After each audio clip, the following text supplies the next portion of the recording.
వచ్చేసి అతిశయోక్తి అలంకారము. అతిశయోక్తి అలంకారం. ఉక్తి అంటే మాట అనుకున్నాం. అతిశయోక్తి అంటే అతిశయోక్తిని కలిగించే విధంగా మాటలను చెప్పడం, అంటే ఉన్న దానికంటే ఎక్కువ చేసి చెప్పడాన్ని ఏమంటామంటే అతిశయోక్తి అలంకారం అని అంటాం. అంటే జాతి, గుణ, క్రియాది విశేషాలను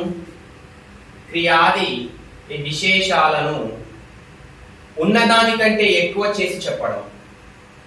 ఉన్నదానికంటే ఎక్కువ చేసి చెప్పడాన్ని ఏమంటాం అంటే ఎక్కువ చేసి చెప్పడం.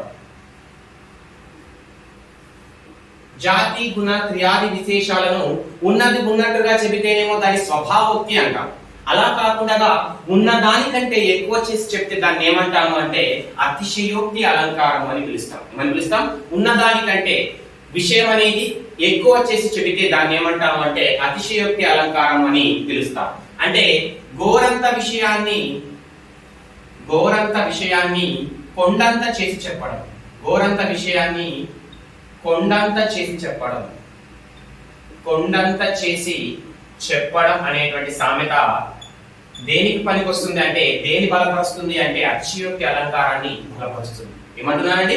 గోరంత విషయాన్ని కొండంత చేసి చెప్పడం అంటే తక్కువ విషయాన్ని అతి ఎక్కువగా చేసి చెప్పడం. ఉన్నదానికంటే ఎక్కువ చేసి చెప్పడాన్ని ఏమంటామంటే అతిశయోక్తి అలంకారం అని పిలుస్తాం. అంటే గోరంత విషయాన్ని కొండంత చేసి చెప్పడాన్ని ఏమంటామంటే అతిశయోక్తి అలంకారం అని పిలుస్తాం.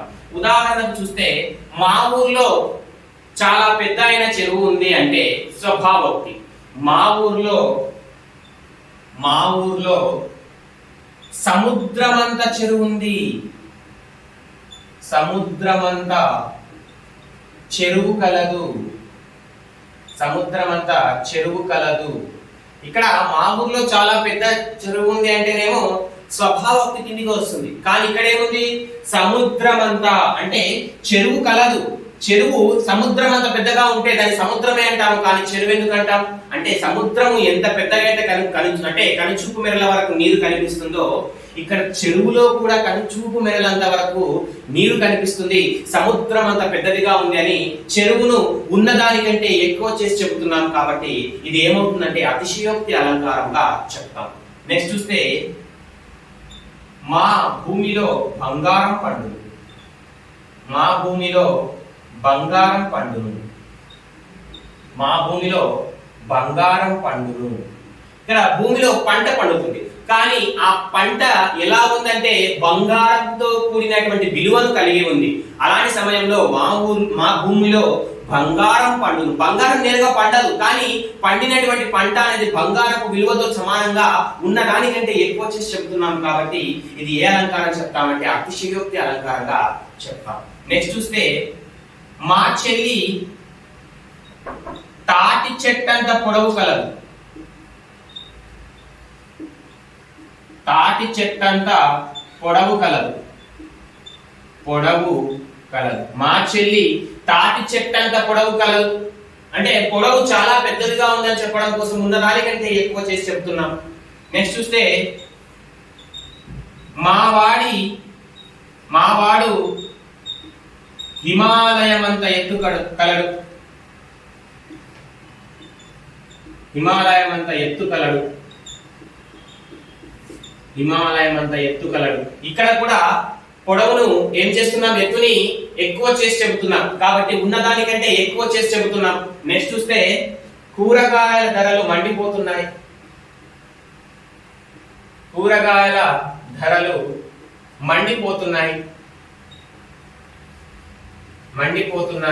లేదా కూరగాయల ధరలు ఆకాశాన్ని అంటాయి.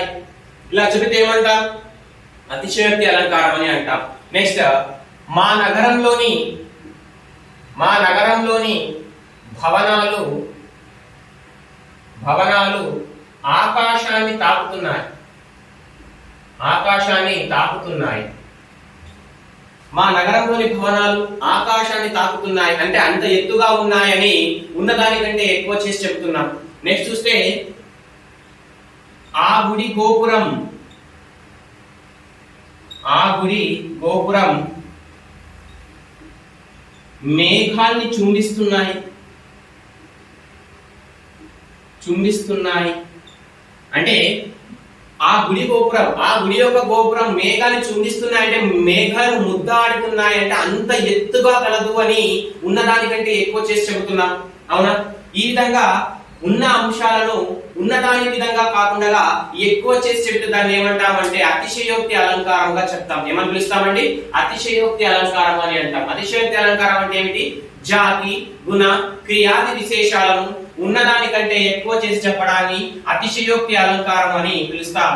గోరంత విషయాలను కొండంత చేసి చెప్పడాన్ని అతిశయోక్తి అలంకారం అని పిలుస్తాం.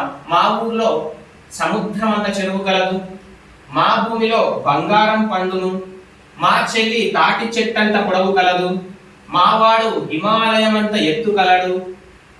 నెక్స్ట్, ఆ గుడి గోపురం మేఘాన్ని చుంబిస్తున్నాయి, ఆ నగరంలోని భవనాలు ఆకాశాన్ని తాకుతున్నాయి, కూరగాయల ధరలు మండిపోతున్నాయి, కూరగాయల ధరలు ఆకాశాన్ని తాకుతున్నాయి.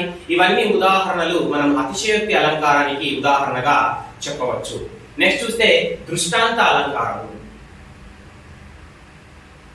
దృష్టాంత అలంకారం. దృష్టాంత అలంకారం ఉపమాన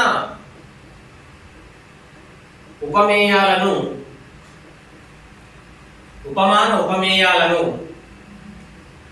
బింబ ప్రతిబింబంగా చెప్పడం. బింబ ప్రతిబింబంగా చెప్పడం. బింబ ప్రతిబింబంగా చెప్పడం ఏమంటున్నానండి?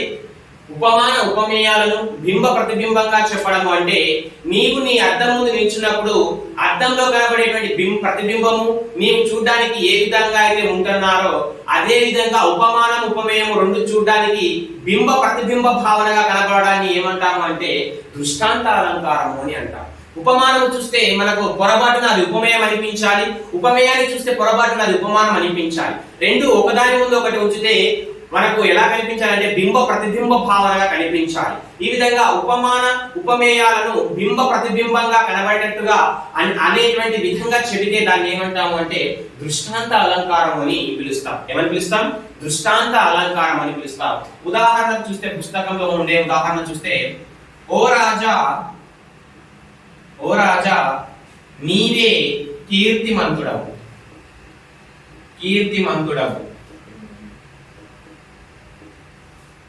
ఓ రాజా నీవే కీర్తిమంతుడవు. రెండవది చూస్తే, చంద్రుడే కాంతిమంతుడు.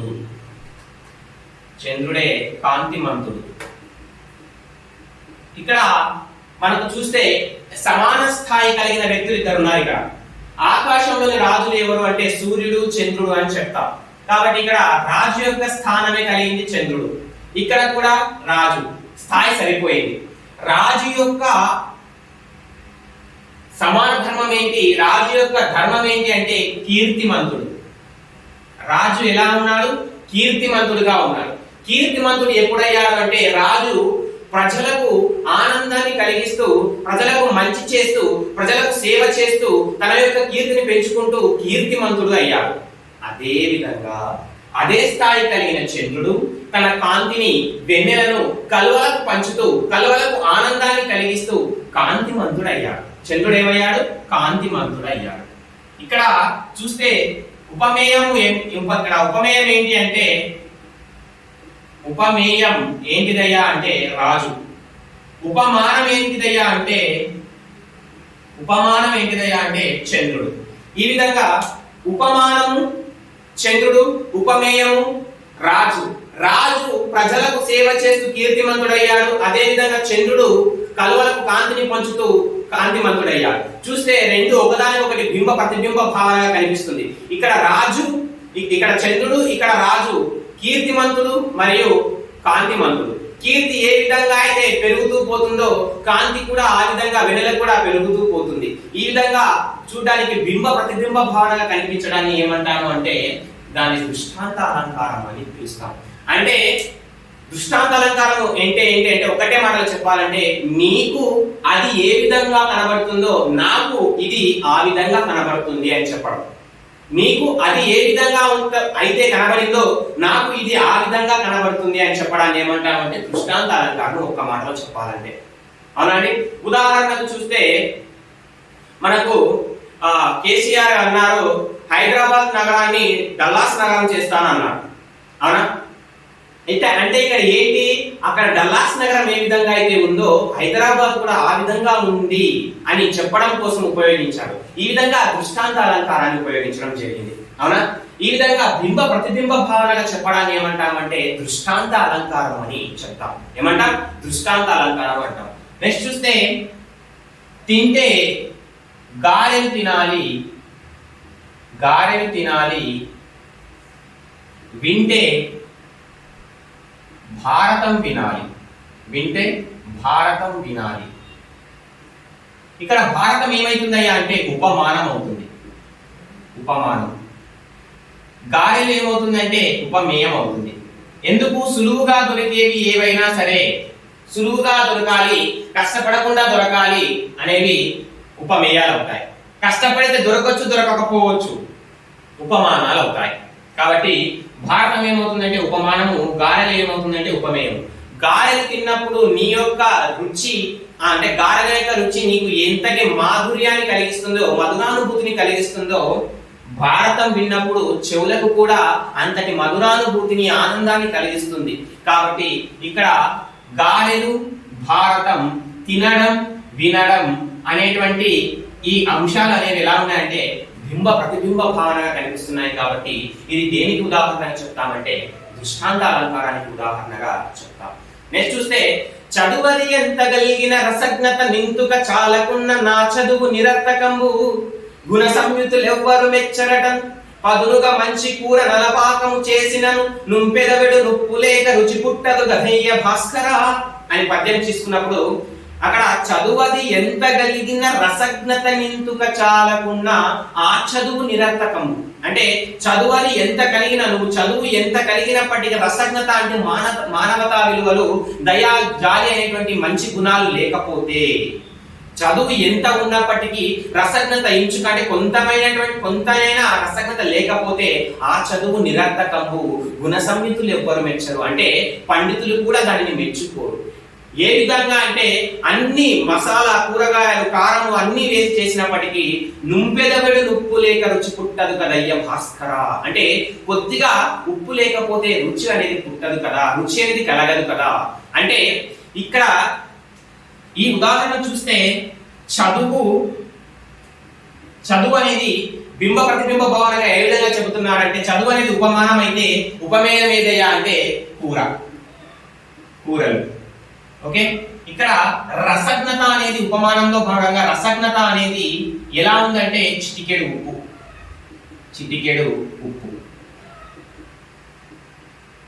అర్థమైంది అనుకుంటున్నాను. ఈ విధంగా చదువు, కూరలు బింబ ప్రతిబింబ భావన, రసజ్ఞత చిటికెడు ఉప్పు బింబ ప్రతిబింబ భావన. ఈ విధంగా అది ఇది ఒకటే విధంగా ఉంది అన్నట్టుగా చెప్పడం కోసం ఉపయోగించడం జరిగింది. ఈ విధంగా బింబ ప్రతిబింబ భావన కనబడడాన్ని ఏమంటాము అంటే దృష్టాంత అలంకారం అని పిలుస్తాం, అవునా? నెక్స్ట్ అల్పుడెప్పుడు పలుకు ఆడంబరముగాను సజ్జనుడు పలుకు చల్లగాను క్రంచు మోగినట్టు కనకంబు రోగున విశ్వధాభిరామ వినురవేమ అని పద్యం తీసుకుంటే అల్పుడు ఎప్పుడు పలుకు ఆడంబరముగా అంటే ఎక్కువగా మాట్లాడుతూ ఉండడం. ఎవరు? అల్పుడు అంటే తక్కువ విలువ కలిగిన వాడు, తక్కువ స్థాయి కలిగిన వాడు, తక్కువ విలువను కలిగిన వాడు ఎక్కువగా మాట్లాడుతూ ఉంటాడు. సజ్జనుడు పలుకు చల్లగాను, సజ్జనుడు అంటే ఎక్కువ విలువ కలిగిన వాడు, మంచివాడు. సజ్జనుడు పలుకు చల్లగాను అంటే తక్కువగా మాట్లాడతాడు. ఏ విధంగా అంటే కంచు మోగినట్లు కనకం రోగున అంటే కంచు అనేది తక్కువ విలువను కలిగి ఉంటుంది కానీ ఎక్కువ శబ్దాన్ని ఇస్తుంది. అదే విధంగా అల్పుడు కూడా తక్కువ విలువను కలిగి ఉంటాడు, ఎప్పుడు చూసినా లొడలడా వాగుతూనే ఉంటాడు. అంటే ఇక్కడ అల్పుడకు మరియు కంచుకి బింబ ప్రతిబింబ భావన కల్పిస్తున్నాడు. సజ్జనుడు కనకం అంటే బంగారం ఎక్కువ విలువను కలిగినప్పటికీ తక్కువ శబ్దాన్ని చేస్తుంది. అదే విధంగా మంచివాడు అనేవాడు కూడా ఎక్కువ విలువను కలిగి ఉండి తక్కువ మాట్లాడుతూ మితభాషిగా ఉంటాడు. ఈ విధంగా సజ్జనుడు మరియు కనకం అనేది బింబ ప్రతిబింబ భావనగా కనిపిస్తుంది. ఈ విధంగా ఉపమానం ఉపమేయం అనేది బింబ ప్రతిబింబ భావనగా కనిపించడాన్ని ఏమంటాము అంటే దృష్టాంత అలంకారం అని పిలుస్తాం. ఏమని పిలుస్తాం? దృష్టాంత అలంకారం అని పిలుస్తాం. అర్థమైంది అనుకుంటున్నాను. ఓకే, ఈ విధంగా ఉన్నటువంటి అంశాలన్నింటినీ చూస్తే ఇంకా ఉదాహరణలు ఏమైనా పరిశీలిస్తే ఇంకా ఉదాహరణలు ఏమైనా ఉన్నాయని చూస్తే రాజు వీరోచితంగా పోరాడి శత్రునాశనం చేస్తాడు.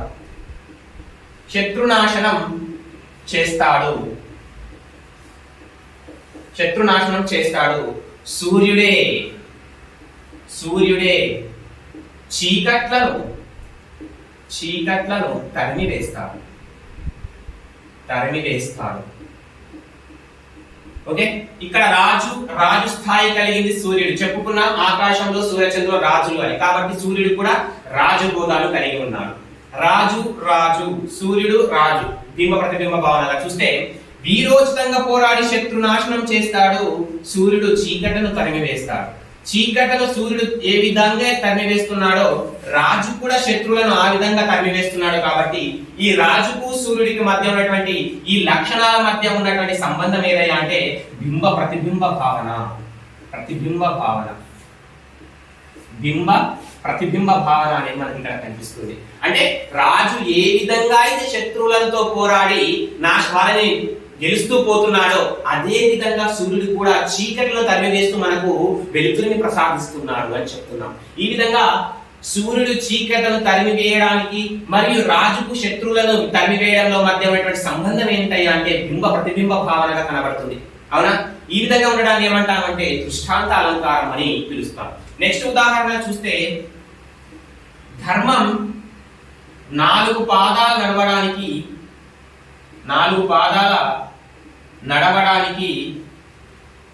ధర్మరాజా నీవే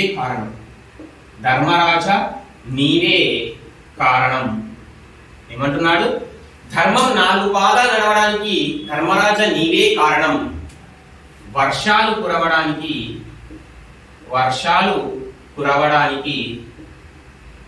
మేఘాలే కారణం. ఇక్కడ ధర్మరాజు ఏ విధంగా అయితే ధర్మం 4 పాదాలు నడవడానికి కారణమయ్యాడో వర్షాలు పడడానికి కూడా మేఘాలు అదే విధంగా కారణమవుతున్నాయి. కాబట్టి ఇక్కడ మేఘానికి ధర్మరాజుకు మధ్య ఉన్నటువంటి సంబంధం ఏదయ్యా అంటే బింబ ప్రతిబింబ భావన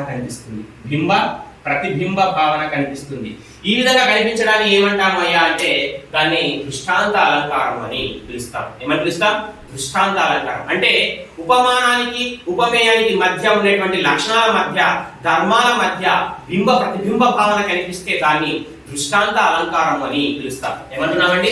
ఉపమాన ఉపమేయాలు. ఇక్కడ ఉపమాన ఉపమేయాలు ఏవి అంటే అల్పుడు సజ్జనుడు అని చూస్తే ఉపమేయము, కంచు కనకము అనేవి ఉపమానాలు. నెక్స్ట్ ఇక్కడ చూస్తే రాజు సూర్యుడు అనేవాడు ఉపమానంగా ఉంటాడు, రాజు అనేది ఉపమేయంగా ఉంటాడు. నెక్స్ట్ ధర్మరాజు అనేది ఉపమానం అయితే వర్షాలు అనేవి ఉపమేయం అవుతుంది. ఈ విధంగా బింబ ప్రతిబింబ భావనగా ఉండడాన్ని ఏమంటాము అంటే దృష్టాంత అలంకారం అని అంటాం. ఈ దృష్టాంత అలంకార నియమాన్ని ఇంకో విధంగా కూడా చెప్పవచ్చు. ఏంటయ్యా అంటే ఇంకొక నిర్వచన రూపంలో కూడా చెప్పవచ్చు.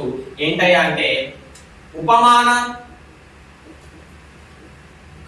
ఉపమేయాల మధ్య ఉపమాన ఉపమేయాల సమాన ధర్మాలు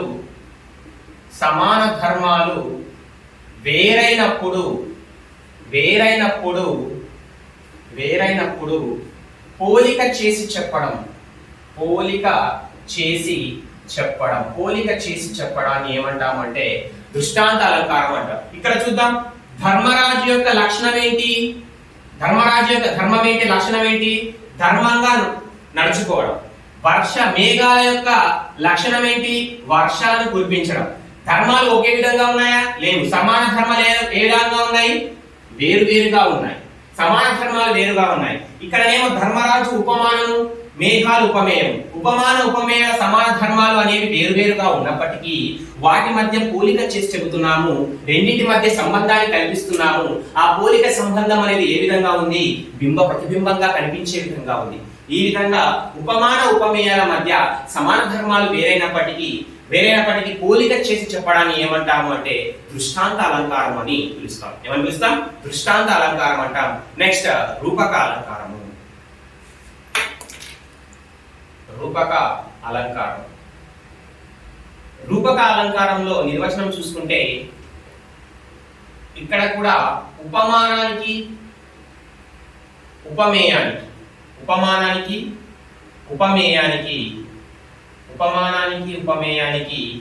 మధ్య భేదం ఉన్న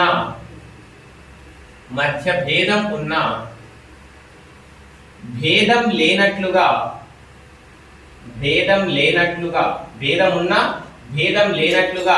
చెప్పడాన్ని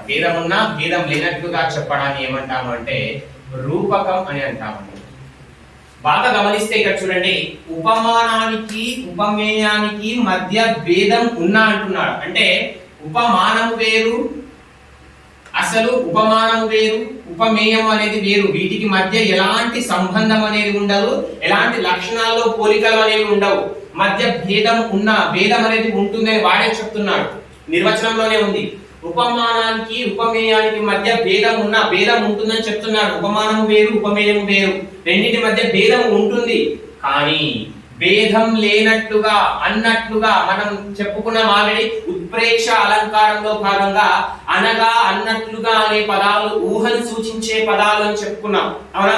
అంటే భేదం లేనట్లుగా, అన్నట్లుగా అంటే ఊహించుకో. భేదం ఉన్నప్పటికీ భేదం లేదు అనే విధంగా నువ్వు ఊహించుకొని చెప్పాలి. అంటే ఉపమానము వేరు, ఉపమేయము వేరు. ఈ రెండింటికి మధ్య ఎలాంటి సంబంధము, లక్షణాలు, పోలిక అనేది ఏమి ఉండదు. మొత్తానికి ఉపమానము వేరు, ఉపమేయము వేరు. మొత్తానికి వీటి మధ్య భేదం అనేది చాలా ఉంటుంది, అసలు లక్షణాలే ఉండవు. కానీ వాటి మధ్య భేదం లేనట్లుగా, అన్నట్లుగా అంటే ఊహించుకో, ఊహా పదాన్ని చెబుతుంది. కాబట్టి భేదం ఉంటుంది. భేదం ఉన్నప్పటికీ ఈ రెండింటి మధ్య భేదం లేదు, రెండు ఒక్కటే అన్న విధంగా చెప్పు అని తెలియజేసేదే రూపక అలంకారము. ఉపమానానికి ఉపమేయానికి మధ్య భేదం ఉన్నా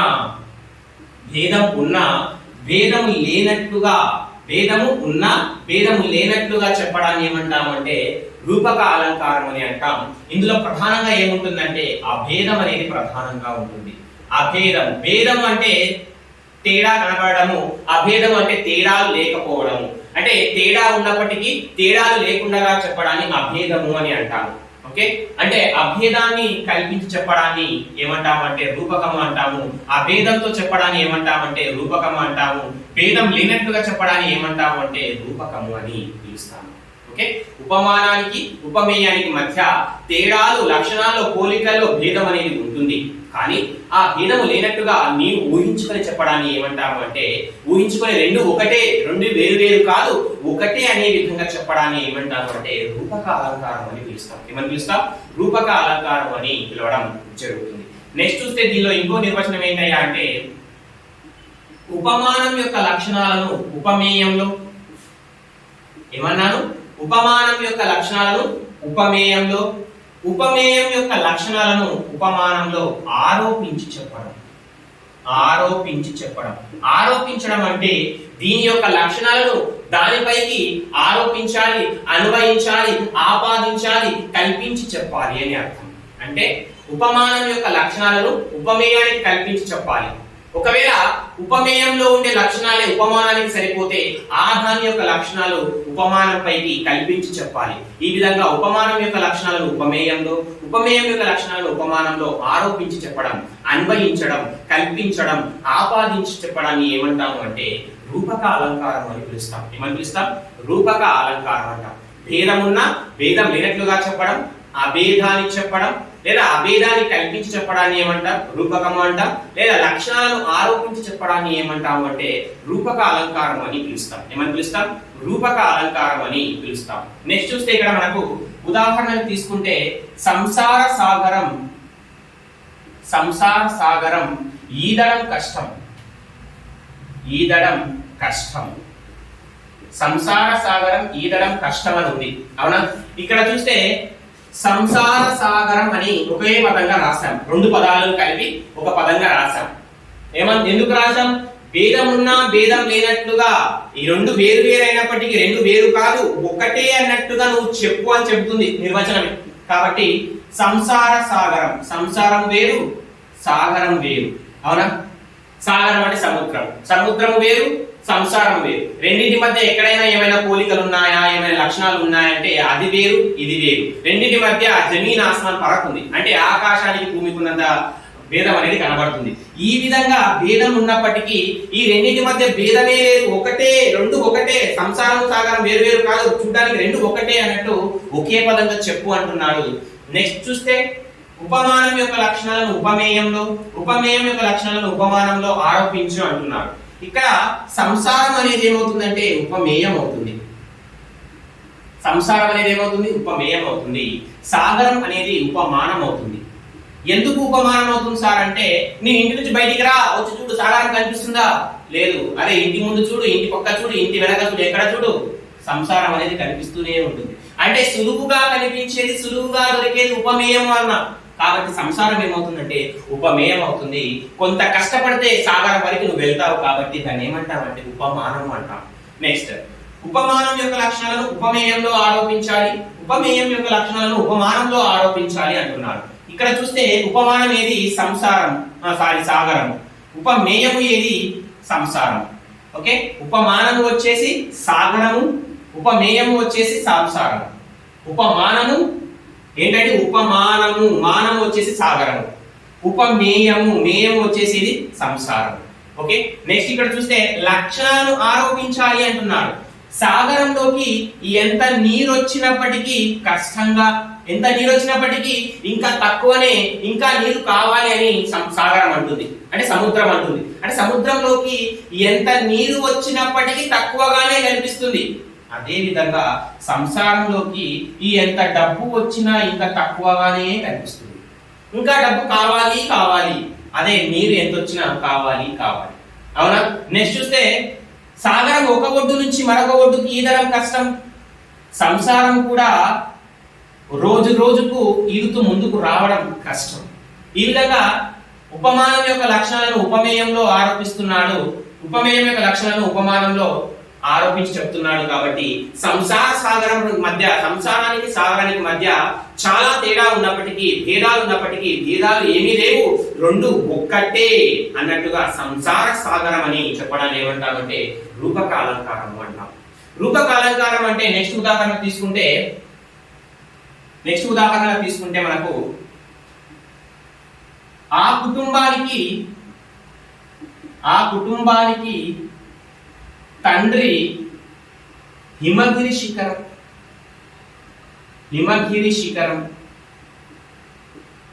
ఆ కుటుంబానికి తండ్రి హిమగిరి శిఖరం అన్నాం. ఓకే, ఇక్కడ చూస్తే హిమగిరి శిఖరం అనేది హిమాలయ పర్వతాలు భారతదేశానికి ఏ విధంగా అయితే రక్షణగా ఉన్నాయో, ఈ కుటుంబానికి కూడా తండ్రి ఆ విధంగా రక్షణ కల్పిస్తున్నాడు. అంటే ఇక్కడ హిమగిరి శిఖరం చేస్తున్నటువంటి రక్షణ అనేటువంటి లక్షణాన్ని ఉపమానం హిమగిరి శిఖరం ఏమవుతుంది? ఉపమానం. తండ్రి ఏమవుతుంది? ఉపమేయం. తండ్రి ఏమవుతాడు? ఉపమేయం అవుతాడు. ఇక్కడ తండ్రి ఈ కుటుంబానికి ఏం చేస్తున్నాడు? రక్షిస్తూ ఉన్నాడు. హిమాలయ శిఖరాలు ఏం చేస్తున్నాయి? దేశానికి రక్షణను కల్పిస్తున్నారు.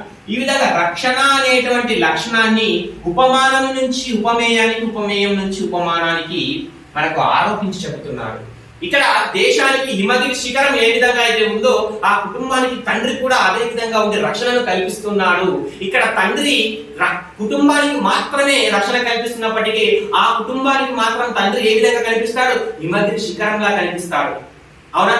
కాబట్టి తండ్రి హిమగిరి శిఖరం వేరు వేరు అయినప్పటికీ, రెండింటి మధ్య చాలా తేడా ఉన్నప్పటికీ, ఇక్కడ దేశానికి హిమగిరి శిఖరాలు ఏ విధంగా అయితే రక్షణ కల్పిస్తున్నాయో, అదే విధంగా కుటుంబానికి కూడా తండ్రి రక్షణ కల్పిస్తున్నాడు. ఇక్కడ తండ్రి దేశానికి హిమగిరి శిఖరం కాకపోవచ్చు, కానీ ఆ కుటుంబానికి మాత్రం హిమగిరి శిఖరమే. కాబట్టి ఇక్కడ రక్షణ అనేటువంటి లక్షణాన్ని ఆధారంగా చేసుకుని రెండింటి మధ్య భేదం ఉన్నప్పటికీ భేదం లేదు అనే విధంగా ఒకే పదంగా తండ్రి హిమగిరి శిఖరం అని చెప్పడాన్ని ఏమంటామంటే రూపక అలంకారము అంటాం, రూపక పదము అని పిలుస్తాం. ఇక్కడ చూస్తే సంసార సాగరం అనేది రూపక పదం, తండ్రి హిమగిరి శిఖరం అనేది రూపక పదంగా చెప్తాం. నెక్స్ట్ చూస్తే మా అన్న చేతి వంట, మా అన్న చేతి వంట నలభీమ పాకం, నలభీమ పాకం. పూర్వం నలుడు భీముడు కలిసి చేసినటువంటి పాకం అంటే వంట ఎంత రుచికరంగా ఉందో ఇప్పుడు మా అన్న చేసినటువంటి వంట కూడా అంతే రుచికరంగా ఉంది అని చెప్పడం కోసం ఉపయోగించింది. ఇక్కడ అన్న చేతి వంట నలభీమ పాకం అనేటువంటి ఈ పదం అనేది ఏమవుతుంది అంటే రూపక అలంకారంగా, రూపక పదంగా చెప్పవచ్చు. నెక్స్ట్ ఆయన మాట కఠినమైన, ఆయన మాట కఠినమైన, కఠినమైన మనస్సు వెన్న, మనస్సు వెన్న అంటే వెన్న వేడి తగలగానే ఏ విధంగా అయితే కరిగిపోతుందో ఈయన యొక్క మనసు కూడా అంతే తొందరగా కరిగిపోతుంది. కోపంగా మాట్లాడినప్పటికీ మనసు అనేది చాలా మృదువైనదిగా ఉంటుంది. వెన్న ఏ విధంగా అయితే మృదువుగా ఉండి త్వరగా కరిగిపోతుందో ఈయన కూడా కోపంలో ఎన్నో మాటలు అన్నప్పటికీ, కఠినమైనటువంటి మాటలు అన్నప్పటికీ వెన్నలాగా త్వరగా కరిగిపోతాడు, మృదువైన మనసుని కలిగి ఉన్నాడు అని చెప్తున్నాడు. కాబట్టి ఈ లక్షణాలను కరిగిపోవడము మరియు మృదువైనటువంటి రెండు లక్షణాల ఆధారంగా వెన్న వేరు మనసు వేరు అయినప్పటికీ రెండింటి మధ్య భేదం ఉన్నప్పటికీ అసలు భేదమే లేదు, ఒకటే అని మనసు వెన్న అని చెప్తున్నాం. ఈ విధంగా చెప్పడాన్ని రూపక పదము అని పిలుస్తాం. మనసు వెన్న అనేది రూపక పదం. ఇక్కడ ఈ 4 ఉదాహరణలు చూస్తే సంసారం వేరు, సాగరం వేరు, తండ్రి వేరు, హిమగిరి శిఖరం వేరు, అన్న చేతి వంట వేరు, నలభీమ పాకము వేరు, మనసు వేరు, వెన్న వేరు. అంటే వేరు వేరుగా ఉండి వేరు వేరు లక్షణాలు కలిగినటువంటి రెండు పదాలను కలిపి ఒకటే పదంగా చెప్పడానికి రూపక పదము అంటాం. ఒక్క మాటలో చెప్పాలంటే సంబంధము లేని వేరు వేరు లక్షణాలు కలిగినటువంటి రెండు పదాలను ఒకే పదంగా చెప్పి సంబంధము కలదు అని చెప్పడమే రూపకం. ఏమన్నాను? సంబంధము లేని రెండు వేరు వేరు పదాలను, వేరు వేరు లక్షణాలు కలిగినటువంటి రెండు వేరు వేరు అంశాలను సంబంధము కలిగి ఉంది ఒకే పదము అని చెప్పడమే రూపకము. సంబంధము లేని వేరు వేరు లక్షణాలు కలిగిన రెండు పదాలు, సంబంధము లేని వేరు వేరు లక్షణాలు కలిగినటువంటి రెండు పదాలను కలిపి సంబంధము కలదు రెండు ఒకటే పదము అన్నట్టుగా చెప్పడాన్ని ఏమంటామంటే రూపకము అని పిలుస్తాం. ఏమని పిలుస్తాం? రూపకము అని పిలుస్తాం. నెక్స్ట్ ఆయన మాట కఠినమైన మనస్సు వెన్న. నెక్స్ట్ ఉదాహరణ చూస్తే మౌనిక తేనె పలుకులు, తేనె పలుకులు అందరికీ ఇష్టం, అందరికీ ఇష్టం. మౌనిక తేనె పలుకులు అందరికీ ఇష్టం. ఇక్కడ సంబంధం లేని రెండు పదాలు కలిపి ఒక పదంగా మార్చినటువంటి పదం ఏమైనా ఉందా? అందరికీ ఇష్టం ఒకే పదంగా కనబడుతుందా? లేదు. మౌనిక కాదు, తేనె పలుకులు, తేనె మాట. మౌనిక తేనె మాటలు, తేనె పలుకులు అందరికీ ఇష్టమే అని చెప్తున్నాం. ఇక్కడ తేనె వేరు, పలుకు వేరు. తేనె తిన్నప్పుడు, తేనె ఆస్వాదించి తిన్నప్పుడు ఎంతటి రుచికరమైనటువంటి మాధుర్యాన్ని నాలుక అనుభవిస్తుందో పలుకులు తిన్నప్పుడు నీ చెవులు కూడా అంతటిగా ఉంటాయి, అలా రుచికరంగా మాధుర్యాన్ని కల్పిస్తూ ఉంటాయి అని చెప్పడం కోసం ఈ విధంగా తేనె పలుకులు అని రూపక పదాన్ని ఏర్పరచడం జరిగింది. నెక్స్ట్ చూస్తే నవ్వుల నావాలో, నవ్వుల నావాలో తూలుతూ బ్రతకాలి, తూలుతూ బ్రతకాలి.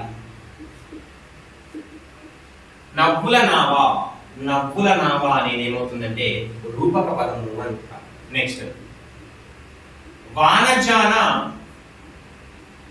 చినుకు పూలను, చినుకు పూలను, చినుకు పూలను చల్లారు. వానజాన అనేది చినుకు పూలు అనేది కూడా ఏమవుతుందంటే ఇక్కడ రూపక పదం అవుతుంది. ఏమవుతుంది? రూపక పదం. నెక్స్ట్ మనం ప్రస్తుతం నగరారణ్యంలో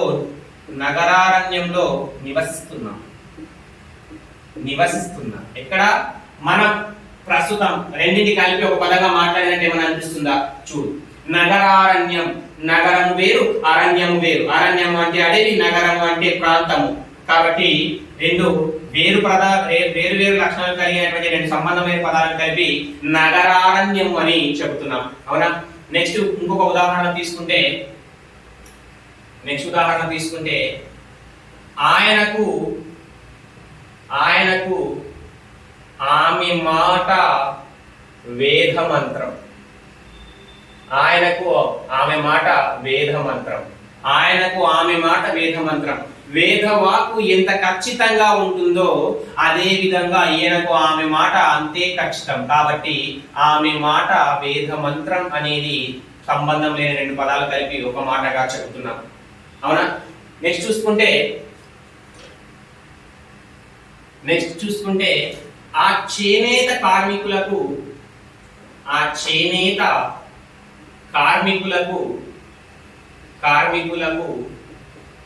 ప్రభుత్వం యొక్క దయావర్షం కావాలి.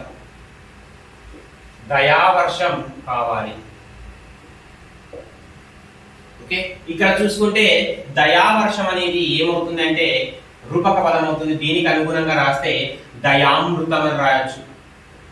దయామృతం అనేటువంటి పదం. వరాల వర్షం కురిపించాలని అని గీతంలో మనం పాడుకుంటామండి. ఓకే, వరాల వర్షం, దయామృతం అనేది కూడా రూపక పదాలుగా చెప్పవచ్చు. నెక్స్ట్ చూసుకుంటే ఉపాధ్యాయుడు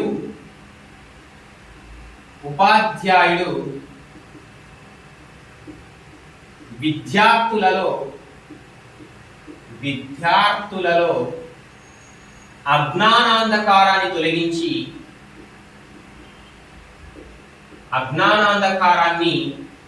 తొలగించి ఉపాధ్యాయుడు విద్యార్థులలో అజ్ఞానాంధకారాన్ని తొలగించి జ్ఞాన జ్యోతులను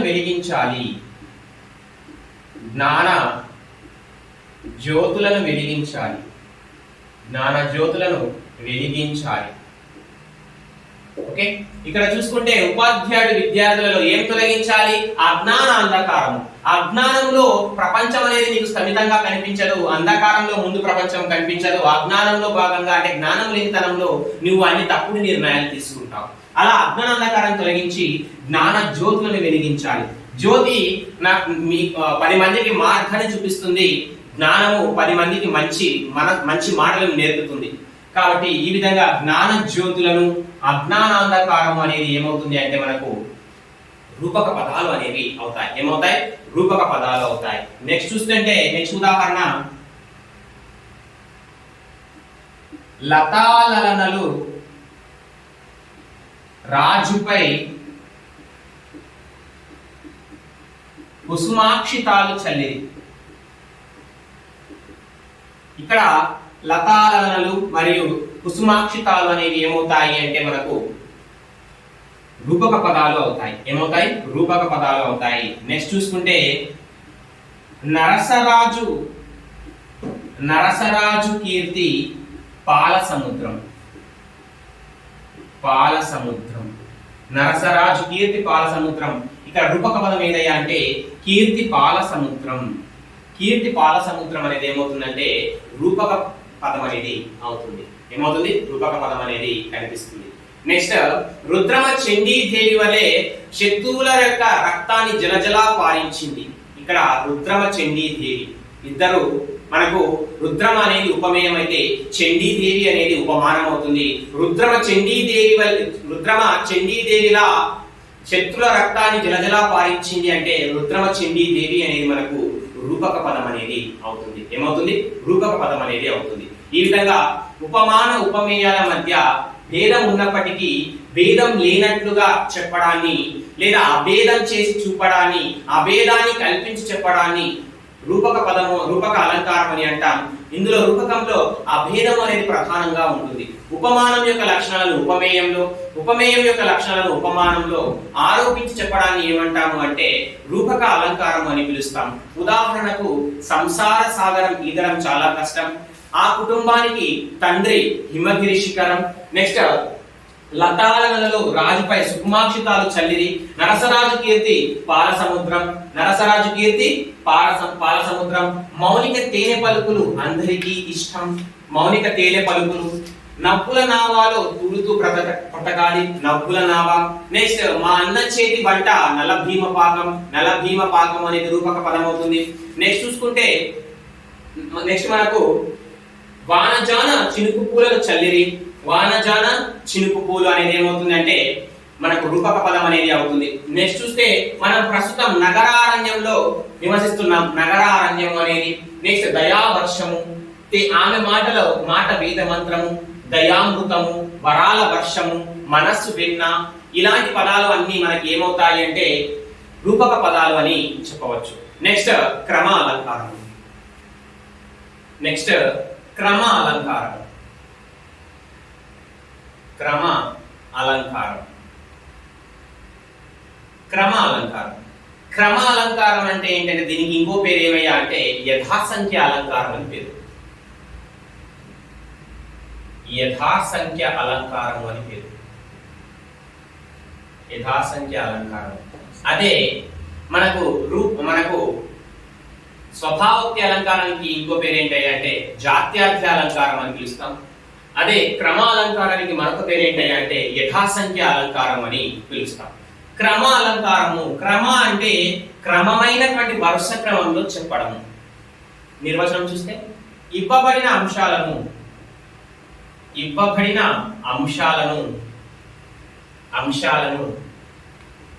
వరుస క్రమంలో చెప్పడం, వరుస క్రమంలో తెలియచేయడం. ఇవ్వబడిన అంశాలను వరుస క్రమంలో తెలియజేయడాన్ని ఏమంటాము అంటే క్రమ అలంకారం అంటాం. దీనికి ఇంకో పేరు ఏంటంటే యథాసంఖ్య అలంకారం అని పేరు. ఏమని పేరు? దీనికి యథాసంఖ్య అలంకారం అని పేరు. ఇవ్వబడిన విషయాలు ఏ విధంగా ఉంచాలి? వరుస క్రమంలో తెలియచేయాలి. ఓకే, ఉదాహరణకు చూస్తే గజ కచ్చప మూషికములు. గజ కచ్చప మూషికములు వన జల బిలమున జొచ్చెన్. గజకచప మూషికములు వనజల బిలమున జొచ్చెన్. గజము అంటే ఏనుగు, కచ్చపము అంటే తాబేలు, మూషికము అంటే ఎలుక.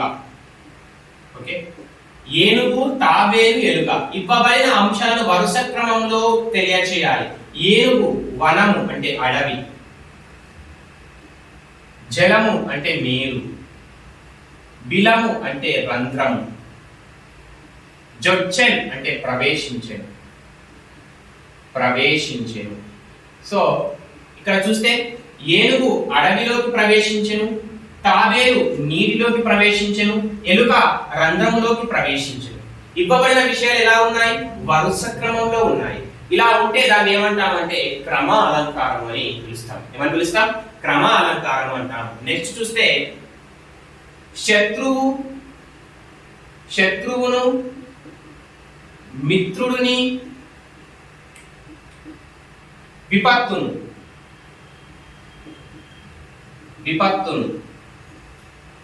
జయింపుము.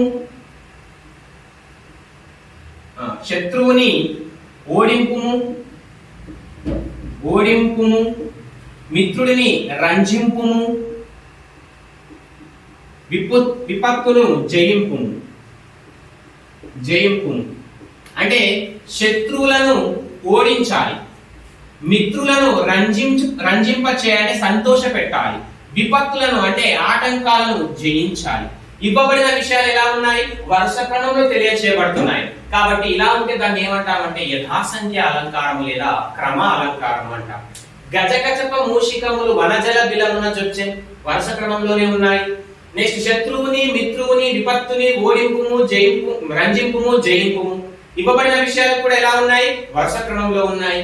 ఇలా ఇవ్వబడినటువంటి విషయాలు అనేవి వరుస క్రమంలో సూచించబడితే దాన్ని ఏమంటాము అంటే యథాసంఖ్య అలంకారం లేదా క్రమ అలంకారం అని పిలుస్తాం. నెక్స్ట్ చూసుకుంటే రామ, లక్ష్మణ, భరత, శత్రుఘ్నులు,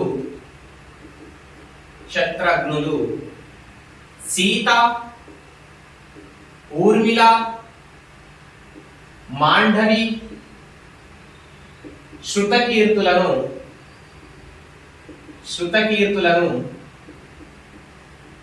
పెళ్ళాడిరి. అంటే ఇక్కడ రాముడు సీతను, లక్ష్మణుడు ఊర్మిళను, భరతుడు మాండవి, నెక్స్ట్ శత్రుఘ్నుడు వచ్చేసి శృతకీర్తులను పెళ్ళాడి. వరుస క్రమంలో ఉన్నాయి. అవునా? ఈ విధంగా ఇవ్వబడినటువంటి విషయాలను వరుస క్రమంలో సూచించడానికి కరెక్ట్ గా ఉన్నాయి కాబట్టి ఏ అలంకారం అంటే క్రమాలంకారం అని చెప్తాం. నెక్స్ట్ ఇంకొక ఉదాహరణ తీసుకుంటే లఘుపతనం, హిరణ్యం, మూషికం. లఘుపతనం, హిరణ్యం, మూషికం.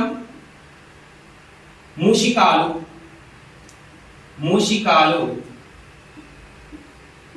చెట్టుపై వాలింది, పొదలో చేరింది. హిరణ్యం, మూషికం బిలమున అంటే పుస్తకంలో ఎలా ఉండాలో రాస్తే కలుగున ప్రవేశించెను. ఇక్కడ చూస్తే లఘుపతనం అంటే కాకి యొక్క పాత్ర పేరు, హిరణ్యం అంటే అక్కడ మనకు జింక, మూషికం అంటే ఎలుక. కాకి చెట్టుపై వాలింది, హిరణ్యం పొదలోకి చేరింది, మూషికం కలుగులోకి రంధ్రంలోకి చేరింది, ప్రవేశించింది. ఇవ్వబడిన విషయాలు ఎలా ఉన్నాయి? మనకు వరుస క్రమంలో కనబడుతున్నాయి కాబట్టి ఇది ఏ ఉదాహరణ అంటే క్రమాలంకారానికి ఉదాహరణగా చెప్పవచ్చు. ఎలా చెప్పవచ్చు? క్రమాలంకారానికి ఉదాహరణగా చెప్పవచ్చు. నెక్స్ట్ ఉదాహరణ తీసుకుంటే మనకు ఏదైనా సరే ఇవ్వబడినటువంటి అంశాలు అనేవి ఎలా ఉండాలి అంటే వరుస క్రమంలో కనబడాలి. ఎలా కనబడాలి? వరుస క్రమంలో. ఉదాహరణ తీసుకుంటే బ్రహ్మ, విష్ణు, మహేశ్వరులు. బ్రహ్మ, విష్ణు, మహేశ్వరులు. సరస్వతి, లక్ష్మి, పార్వతులను. ఏమంటున్నానండి? బ్రహ్మ, విష్ణు, మహేశ్వరులు, సరస్వతి, లక్ష్మి, పార్వతులను శిరస్సున, వక్షస్థలాన, అర్ధ శరీరాన కలిగి ఉండిరి. ఏమంటున్నాను? బ్రహ్మ, విష్ణు, మహేశ్వరులు, సరస్వతి, లక్ష్మి, పార్వతులను శిరస్సున, వక్షస్థలాన, అర్ధ శరీరాన కలిగి ఉండిరి. అంటే బ్రహ్మ సరస్వతీ దేవిని, విష్ణువు లక్ష్మీదేవిని, మహేశ్వరుడు శివుడు పార్వతీదేవిని. బ్రహ్మ సరస్వతీ దేవిని శిరస్సును, విష్ణువు లక్ష్మీదేవిని వక్షస్థలాన, మహేశ్వరుడు శివుడు పార్వతీదేవిని అర్ధ శరీరాన కలిగి ఉంది. ఇవ్వబడినటువంటి విషయాలు ఎలా కనిపిస్తున్నాయి? వరుస క్రమంలో కనబడుతున్నాయి. వరుస క్రమంలో ఉన్నాయి కాబట్టి దీన్ని ఏమంటామంటే క్రమ అలంకారం లేదా యథాసంఖ్య అలంకారం అని పిలుస్తాం. నెక్స్ట్ చూసుకుంటే సరస్వతి, లక్ష్మీ దేవతలు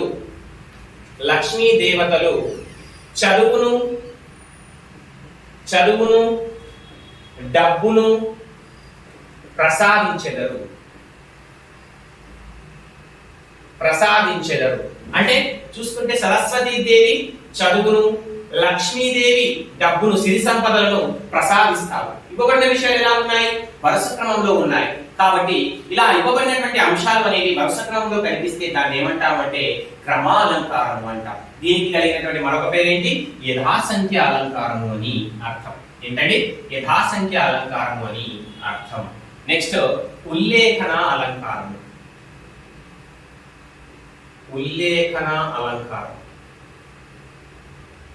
ఉల్లేఖన అలంకారం. ఇక్కడ ఉల్లేఖన అంటే కనబడడం. ఉల్లేఖన అంటే అర్థం ఏంటంటే కనబడటం లేదా వర్ణించడం. కనబడడం లేదా వర్ణించడం అని అర్థం. ఉల్లేఖన అంటే ఏంటి అర్థము? కనబడటము లేదా వర్ణించడము అని అర్థము. దీనే నిర్వచనం చూస్తే ఒక్కో విషయము, ఒక విషయం అనేది ఒక విషయం లేదా అంశం లేదా వ్యక్తి అనేవి, వ్యక్తి లేదా ఏదైనా ఒక విషయం కానీ ఒక అంశం కానీ ఒక వ్యక్తి కానీ ఒక్కొక్కరికి ఒక్కో విధంగా కనిపించడం, ఒక్కో విధంగా కనిపించడం. సో ఒక అంశం అనేది ఒక్కొక్క వ్యక్తికి ఒక విధంగా కనిపిస్తుంది. ఉదాహరణగా చూసుకుంటే గణితం అనేటువంటి అంశము లేదా విషయం తీసుకుంటే వచ్చిన వాడికి, గణితం చేయడం వచ్చిన వాడికి ఎలా కనిపిస్తుంది అంటే సులువుగా కనిపిస్తుంది. అదే రానివాడికి, గణితం చేయడం రాని వాడికి ఎలా కనిపిస్తుంది అంటే కఠినంగా కనిపిస్తుంది. ఇక్కడ గణితం అనేటువంటి విషయం ఒకటే, కానీ వచ్చిన వాడికి సులువుగా కనిపిస్తుంది, రాని వాడికి కఠినంగా కనిపిస్తుంది కనబడడం. కాబట్టి దీన్ని ఏమంటామంటే, దేనికి ఉదాహరణ చెప్తామంటే ఉల్లేఖన అలంకారానికి ఉదాహరణగా చెప్తాం. నెక్స్ట్ ఉదాహరణ తీసుకుంటే రాజు అనే వ్యక్తి పగవాడికి ఎలా కనిపిస్తాడంటే పగవాడికి శత్రువులా కనిపిస్తాడు. అదే యాచకులకు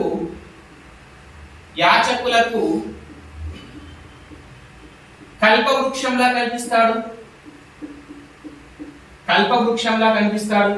అదే ఆకలితో ఉన్నవాడికి మనకి ఎలా కనిపిస్తాడంటే కామధేనువులా కనిపిస్తాడు. అదే స్త్రీలకు ఎలా కనిపిస్తాడు అంటే మన్మధుడిలా కనిపిస్తాడు. ఇక్కడ రాజు అనేటువంటి వ్యక్తి ఒకడే, కానీ ఒక్కొక్క వ్యక్తికి ఎలా కనిపిస్తున్నాడు, ఒక్కో విధంగా కనిపిస్తున్నాడు. ఇలా కనిపించడాన్ని ఏమంటాము అంటే దాన్ని ఉల్లేఖన అలంకారం అని పిలుస్తాం. ఏమని పిలుస్తాం? ఉల్లేఖన. అంటే ఒక విషయం కానీ అంశం కానీ వ్యక్తి కానీ ఒక్కొక్కరికి ఒక్కో విధంగా కనిపించడాన్ని ఏమంటాము అంటే, ఒక్కొక్క వ్యక్తికి ఒక్కో విధంగా కనిపించడాన్ని ఏమంటాము అంటే ఉల్లేఖన అలంకారం అని పిలుస్తాం. ఏమని పిలుస్తాం? ఉల్లేఖన. నెక్స్ట్ చూస్తే చెట్టు బాటసారికి నీడనిచ్చేటువంటి ఇల్లులా కనిపిస్తుంది. ఆకలి కొన్నవాడికి ఆహారాన్ని అందించే ఆహార దేవతలా కనిపిస్తుంది. ఆహారాన్ని పెట్టే తల్లిలా కనిపిస్తుంది. అదే ఆక్సిజన్ అందించేటువంటి గాలి దేవుడిలా కనిపిస్తుంది. ఇక్కడ చెట్టు అనేది ఒకటే, ఒక్కొక్క వ్యక్తికి ఒక్కో విధంగా కనిపిస్తూ పోతుంది. ఈ విధంగా కనిపించడాన్ని ఏమంటాము అంటే ఉల్లేఖన అలంకారం అని పిలుస్తాం. ఉదాహరణకు నీ విషయమే తీసుకో. నీవు మీ తండ్రికి కొడుకులా, తల్లికి కొడుకులా, మీ అక్కకు తమ్ముడిలా, చెల్లికి అన్నలా, అక్కకు తమ్ముడిలా, తమ్ముడికి అన్నలా, ఇలా వ్యక్తి ఒకడే. నీ భార్యకు భర్తలా, తాతకు మనమడిలా కనిపిస్తావు. ఈ విధంగా వ్యక్తి ఒకడే అయినప్పటికీ ఒక్కొక్క వ్యక్తికి ఒక్కో విధంగా కనిపించడాన్ని ఏమంటాము అంటే ఉల్లేఖన అలంకారం అని పిలుస్తాం. ఏమని పిలుస్తాం? ఉల్లేఖన అలంకారం అని పిలవడం జరుగుతుంది. ఉల్లేఖన అంటే ఏమిటి అంటే కనబడడం లేదా వర్ణించడం అనే అర్థం. విషయము కానీ అంశము కానీ వ్యక్తి కానీ ఒక్కొక్క వ్యక్తికి ఒక్కొక్క విధంగా కనిపించడానికి, ఒక్కొక్కరికి ఒక్కొక్క విధంగా కనిపించడాన్ని ఏమంటామంటే ఉల్లేఖన అలంకారం అని పిలుస్తాం. ఏమని పిలుస్తాం? ఉల్లేఖన అలంకారం అని పిలుస్తాం. నెక్స్ట్ ప్రతీప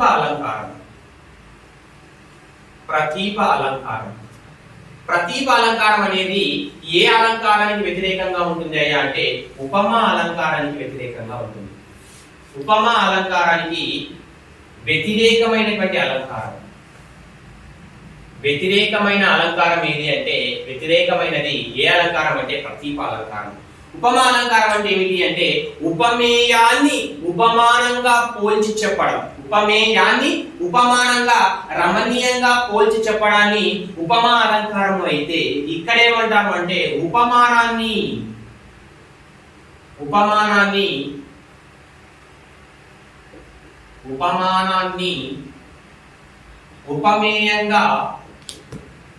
ఉపమేయంగా పోల్చి చెప్పడం. పోల్చి చెప్పడం ఏమన్నాను?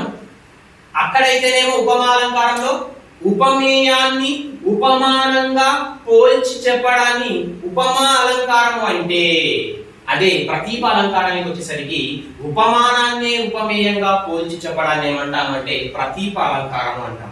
ఈ విధంగా ఉపమా అలంకారం యొక్క ఉండేటువంటి నియమము, ప్రతీప అలంకారం యొక్క ధర్మము ఒకటేసారి కనిపిస్తే దాన్ని ఉపమేయోపమా అలంకారము అని పిలుస్తాం. ఏమంటాం? ఉపమేయోపమా అలంకారం. ఉదాహరణగా చూస్తే ఇక్కడ ఉపమానాన్ని ఎలా చెప్పాలి? ఉపమేయంగా చెప్పాలి. ఉపమానాన్ని ఉపమేయంగా చెప్పాలి. అదే ఉపమేయాన్ని ఉపమానంగా చెబితే ప్రతీప అలంకారం. ఉదాహరణ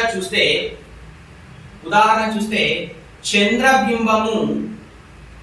చంద్రబింబం నీ ముఖం వలె ప్రకాశిస్తుంది, అందంగా ఉంది. నీ ముఖం వలె అందంగా ఉంది. నెక్స్ట్ చూస్తే అమృతం సంగీతం వలె మధురంగా ఉంది.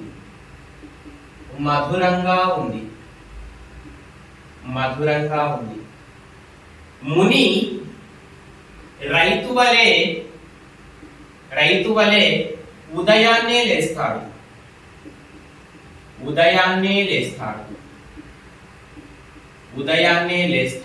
ఇక ప్రతి ఒక్క ఉదాహరణ ఉపమా అలంకారంలో ఉండే ప్రతి ఉదాహరణకు వ్యతిరేకంగా రాస్తూ పోతే వచ్చేవన్నీ ప్రతీప అలంకారాలే. అక్కడ ఎలా అంటామంటే నీ ముఖం చంద్రబింబం వలె అందంగా ఉంది. ఏమంటున్నాను? నీ ముఖం చంద్రబింబం వలె అందంగా ఉంది అంటే అది ఉపమా అలంకారం. ఏ అలంకారం? ఉపమా అలంకారం. నెక్స్ట్ ఈ సంగీతం అమృతం వలె మధురంగా ఉంది అంటే ఉపమా అలంకారం. నెక్స్ట్ రైతు ముని వలె ఉదయాన్నే లేస్తాడు అంటే ఉపమా అలంకారం. అలా కాకుండా నేనేం చేస్తున్నాను? ఉపమా అలంకారంలో ఉపమేయాన్ని ఉపమానంగా పోల్చి చెబుతాం. ఇక్కడ రివర్స్ అండి, ఉపమానాన్ని ఉపమేయంతో పోల్చి చెబుతాం కాబట్టి వ్యతిరేకంగా రాస్తూ ఉంటాము. చంద్రబింబము నీ ముఖం వలె అందంగా ఉంది, అమృతము సంగీతం వలె మధురంగా ఉంది, ముని రైతు వలె ఉదయాన్నే లేస్తారు. ఈ విధంగా ఉపమా అలంకారంలో ఉన్నటువంటి ప్రతి ఉదాహరణకు వ్యతిరేకంగా రాస్తే, అంటే ఉపమేయాన్ని ఉపమానంతో పోల్చి చెబితే, ఉపమేయాన్ని మానంతో పోల్చి చెబితే ఉపమా అలంకారం. అలా కాకుండా మానాన్ని మేయంతో పోల్చి చెబితే దాన్ని ప్రతీప అలంకారం అని పిలుస్తాం. ఏమంటాం? ప్రతీప అలంకారం అని పిలుస్తాం. ఇది ఉపమా అలంకారానికి వ్యతిరేకమైనటువంటి అలంకారంగా చెప్తాం. ఉపమా అలంకారానికి వ్యతిరేకమైనటువంటి అలంకారంగా మనం ప్రతీప అలంకారాన్ని చెప్పడం జరుగుతుంది. నెక్స్ట్ చూసుకుంటే నెక్స్ట్ ఉదాహరణ వచ్చేసి మనకు సందేహ అలంకారం. సందేహ అలంకారం అంటే మనకు విషయం అనేది అదా ఇదా అని చెప్పడమే సందేహ అలంకారం. విషయం అనేది అదియా లేకపోతే ఇదియా అని సందేహాన్ని కల్పించే విధంగా ఉంటే దాన్ని సందేహ అలంకారం అని చెప్తాం. ఉదాహరణకు చూస్తే వీడు అందంలో ఇంద్రుడా జయంతుడా ఇంద్రుడా జయంతుడా అని తెలియజేస్తున్నాం. అంటే అందంలో ఇంద్రుడిలా ఉన్నాడా జయంతుడిలా ఉన్నాడా అని చెప్పడాన్ని ఏమంటామంటే సందేహ అలంకారం అని చెప్తాం. అంటే ఇవ్వబడిన విషయం అదా ఇదా. ఉదాహరణకు చూస్తే ఆమె రూపంలో గీత లేదా సీత. ఆమె రూపంలో గీత సీత అంటే రూపంలో ఎలా ఉంది? గీతలా ఉందా సీతలా ఉందా అంటే మనకు ఆమెలా ఉందో ఈమెలా ఉందో తెలుసుకోవడానికి సందేహంగా ఉంది. ఈ విధంగా సందేహాన్ని తెలియచేసేటువంటి అంశాలను ఏమంటామంటే సందేహ అలంకారంగా చెప్తాం. ఏం చెప్తాం? సందేహ అలంకారంగా చెప్తాం. నెక్స్ట్ చూసుకుంటే నెక్స్ట్ అలంకారం వచ్చేసి సారాలంకారము.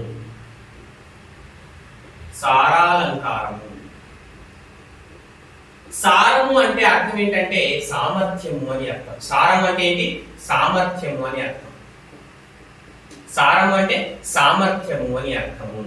అంటే ఈ సామర్థ్యం అనేది మనము నిర్వచన రూపంలో చెప్పుకుంటే పూర్వము కంటే ఉత్తరోత్తమములు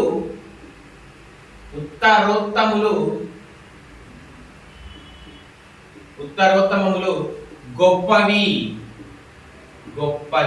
అంటే పూర్వము కంటే ఉత్తరోత్తమములు గొప్పవి అని చెప్పే అలంకారం ఏది అంటే సారాలంకారం. సారము అంటే సామర్థ్యం, పూర్వము అంటే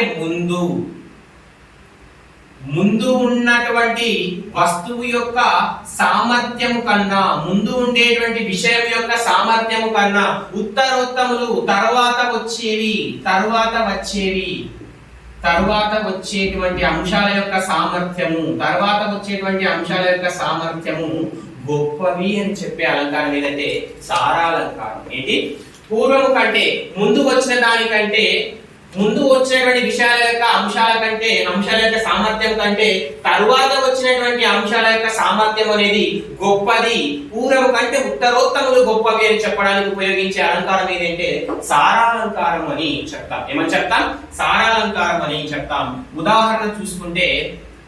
ఉదాహరణగా చెప్పుకుంటే చెరుకు మధురం.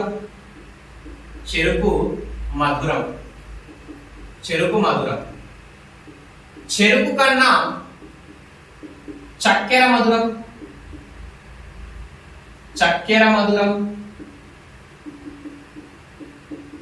చక్కెర కన్నా పాలు మధురం.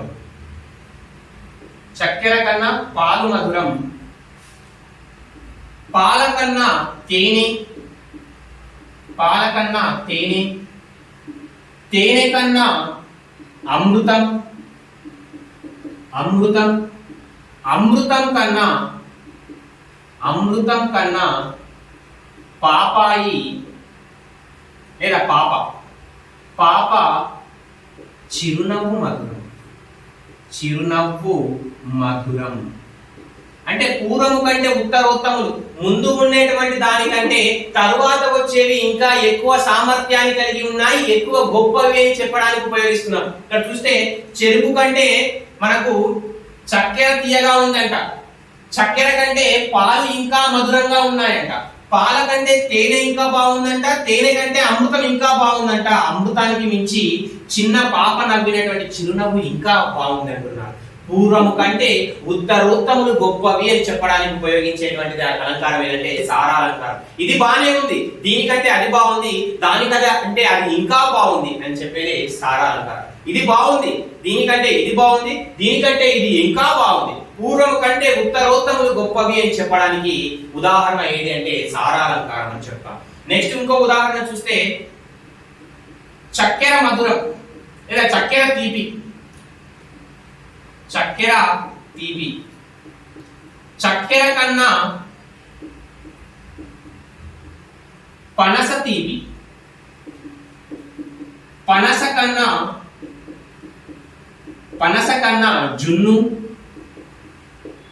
జున్ను కన్నా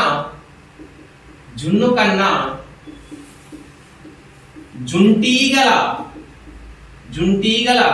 తేనె తీపి.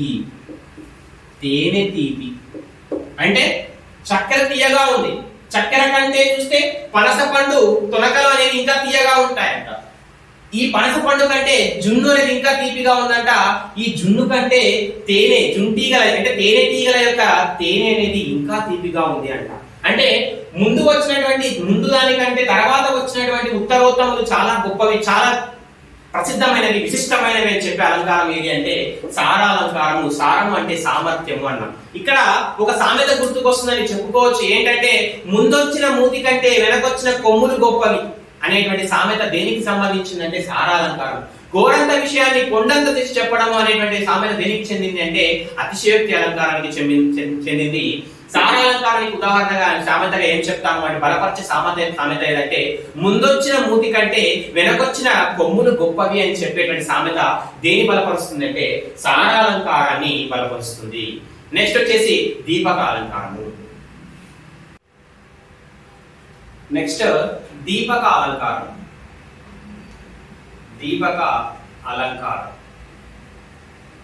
దీపక అలంకారం అంటే ఏంటయ్యా అంటే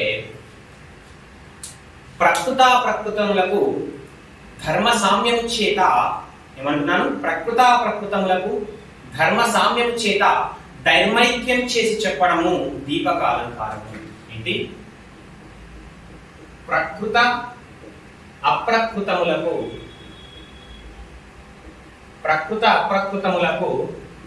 ధర్మ సామ్యం చేత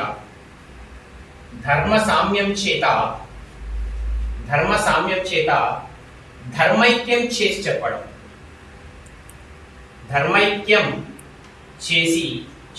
ధర్మైక్యం చేసి చెప్పడాన్ని ఏమంటాము అంటే దీపక అలంకారం అని పిలుస్తాం.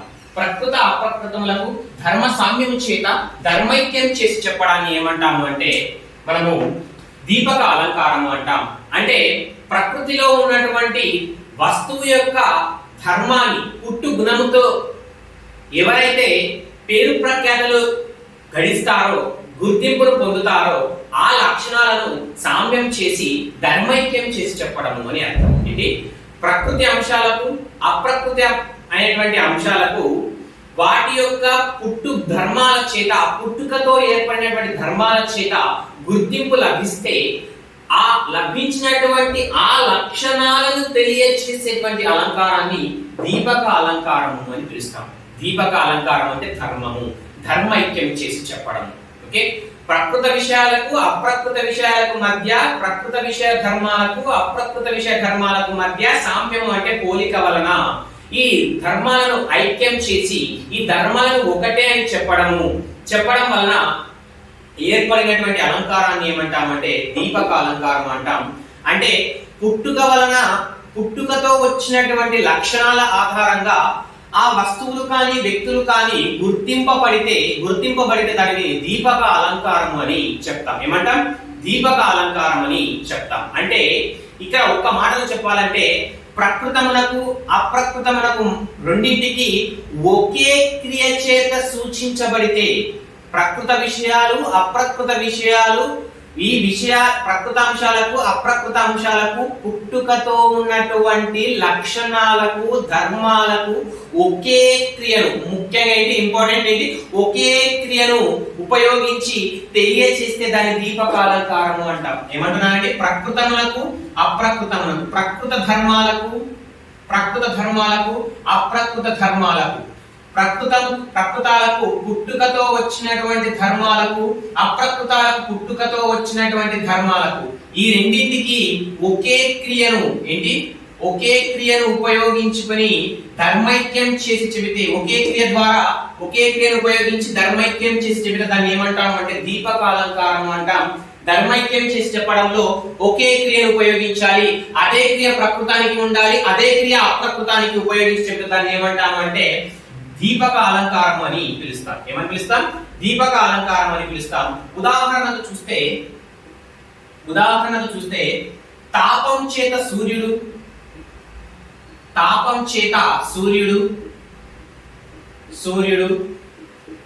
పరాక్రమం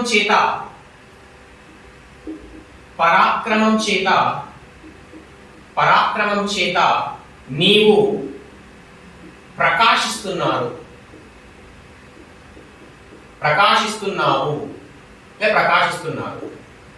తాపము చేత సూర్యుడు ప్రకాశిస్తున్నాడు, పరాక్రమం చేత నీవు ప్రకాశిస్తున్నావు. ఈ విధంగా ప్రకృతమునకు అప్రకృతమునకు ఒకే క్రియను ఉపయోగించి చెబుతున్నాము కాబట్టి ఇలా చెప్పడాన్ని ఏమంటాము అంటే దీపక అలంకారం అంటాం. నెక్స్ట్, సూర్యునకు పుట్టుకతో వచ్చింది తాపం, నీకు కూడా పరాక్రమం పుట్టుకతోనే వచ్చింది. కాబట్టి సూర్యులకు నీకు పుట్టుకతో వచ్చినటువంటి ధర్మాలను ధర్మైక్యం చేసి చెప్పేటప్పుడు ఒకే క్రియను ఉపయోగించి చెబుతున్నాము. చూడండి, నీకు పుట్టుకతో వచ్చిన ధర్మము, సూర్యుడికి పుట్టుకతో వచ్చినటువంటి ధర్మాలను ధర్మైక్యం చేసి ఒకే క్రియ ద్వారా తెలియచేస్తున్నాము. ఇలా చెప్పడాన్ని ప్రకృత అప్రకృతములకు ధర్మైక్యం చేసి చెప్పేటప్పుడు ఒకే క్రియను ఉపయోగించుకొని చెప్తే దాన్ని దీపక అలంకారం అని పిలుస్తాం. ఏమని పిలుస్తాం? ఒకే క్రియ అనేది చాలా ఇంపార్టెంట్ అండి. ఓకే, నెక్స్ట్ ఇంకొక ఎగ్జాంపుల్ చూస్తే ప్రతాపం మదము చేత ఏనుగు, మదము చేత ఏనుగు, మదము చేత ఏనుగు, ప్రతాపము చేత, ప్రతాపము చేత రాజు. ఏమంటున్నాను? మదము చేత ఏనుగు, ప్రతాపము చేత రాజు కొనియాడబడ్డారు, కొనియాడబడ్డారు. అంటే ఏనుగు పుట్టుకతో వచ్చేది మదం, ప్రతాపం కూడా రాజు పుట్టుకతో వచ్చింది. నెక్స్ట్ ఏనుగు యొక్క ధర్మము మదము, రాజు యొక్క ధర్మము ప్రతాపం. ఈ రెండింటి యొక్క ధర్మాలను ధర్మైక్యం చేసి ఒకే క్రియ ద్వారా చెప్తున్నాం. ఇలా చెప్పడాన్ని ఏమంటామంటే దీపక అలంకారం అని చెప్తాం. నెక్స్ట్ ఉదాహరణ చూసుకుంటే మనకు అమృతత్వము చేత, అమృతత్వము చేత, అమృతత్వము చేత చంద్రుడు, అమృతత్వము చేత చంద్రుడు, సౌందర్యము చేత, సౌందర్యము చేత రాణి విరాజిల్లుతారు, విరాజిల్లుతారు లేదా విరాజిల్లుతున్నారు. ఏంటి? విరాజిల్లుతున్నారు. అంటే అమృతత్వము చేత చంద్రుడు, సౌందర్యము చేత రాణి పుట్టుకతో వచ్చినటువంటి ధర్మాలు, ఈ ధర్మాలను ధర్మైక్యం చేసి ఒకే క్రియను ఉపయోగించుకొని చెబుతున్నాను కాబట్టి దీన్ని ఏమంటామంటే దీపక అలంకారం అని పిలుస్తాం. ఏమని పిలుస్తాం? నెక్స్ట్ జిజ్ఞాస చేత విద్యార్థి, జిజ్ఞాస, జిజ్ఞాస చేత విద్యార్థి,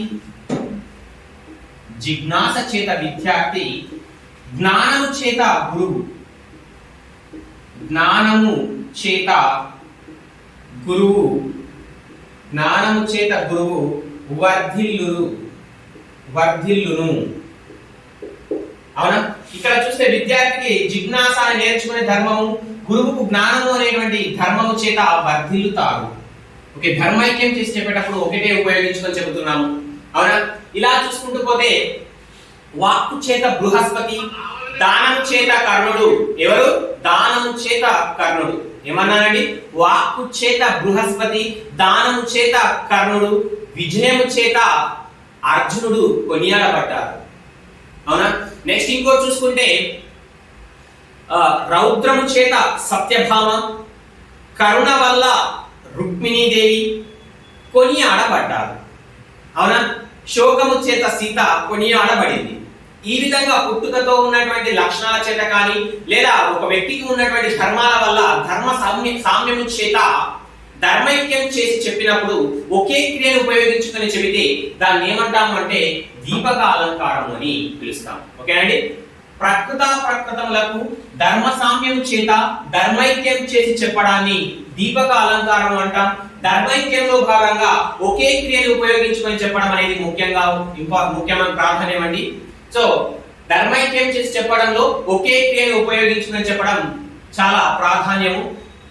తాపము చేత సూర్యుడు, పరాక్రమము చేత నీవు ప్రకాశిస్తున్నావు, మదము చేత ఏనుగు, ప్రతాపము చేత రాజు కొనియాడబడ్డారు, అమృతత్వము చేత చంద్రుడు, సౌందర్యము చేత రాణి విరాజిల్లుతారు, జిజ్ఞాస చేత విద్యార్థి, జ్ఞానము చేత గురువు వర్ధిల్లుతారు అనేది దీపక అలంకారానికి ఉదాహరణగా చెప్పవచ్చు. దీనికి దీపక అలంకారానికి ఉదాహరణగా చెప్పవచ్చు. నెక్స్ట్ భ్రాంతి అలంకారం. భ్రాంతి అలంకారం, భ్రాంతి అలంకారం అనేది మనకు ఉత్ప్రేక్ష అలంకారం లాగానే కనబడుతుంది. చూస్తే ఇక్కడ భ్రాంతి అంటే మనకు ఊహను కల్పించే విధంగా ఉంటుందండి. భ్రాంతి అంటే ఇక్కడ కూడా ఏంటి? ఊహను కల్పించే విధంగా మనకు భ్రాంతి అలంకారం అనేది ఉంటుంది. ఉత్ప్రేక్షలు కూడా ఊహను కల్పించే విధంగానే ఉంటుంది. ఇక్కడ కూడా ఊహను కల్పించే విధంగానే భ్రాంతి అలంకారం అనేది కూడా ఉంటుంది.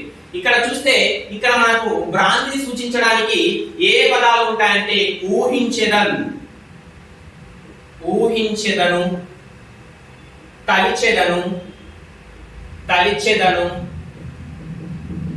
భ్రాంతి చెందెదను, చెందెదను, అనుకొనేదను, అనుకొనేదను వంటి పదాలు అనేవి మనకి ఇక్కడ కనిపిస్తాయి. భ్రాంతి అలంకారంలో ఏం కనిపిస్తాయి? ఊహించదను, తలిచెదను, భ్రాంతి చెందెదను, అనుకునేదను వంటి మనకు ఊహాత్మక పదాలు అనేవి ఇక్కడ కనిపిస్తాయి. ఉదాహరణకు చూస్తే ఈ చక్రవాకపు విరహాగ్ని నుంచి పుట్టిన పొగాని తలుస్తాను అని ఒక ఉదాహరణ ఉంటుందండి. ఏంటి? ఈ నెక్స్ట్ ఇంకొక ఉదాహరణ చూసుకుంటే భ్రాంతి అలంకారానికి ఉదాహరణ చూస్తే తుమ్మెదలు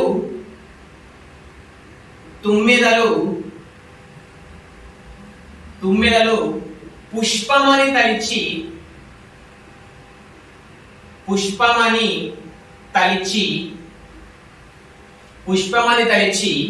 తుమ్మెదలు పుష్పమని తలిచి ఆమె ముఖముపై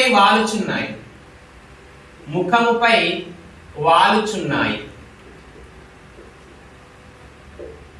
ఏమంటున్నానండి? ఆమె ముఖమును ఇలా కూడా చెప్పవచ్చు. ఆమె ముఖమును పుష్పమని తలిచి తుమ్మెదలు వాలుచున్నాయి. ఏమంటున్నానండి? ఆమె ముఖమును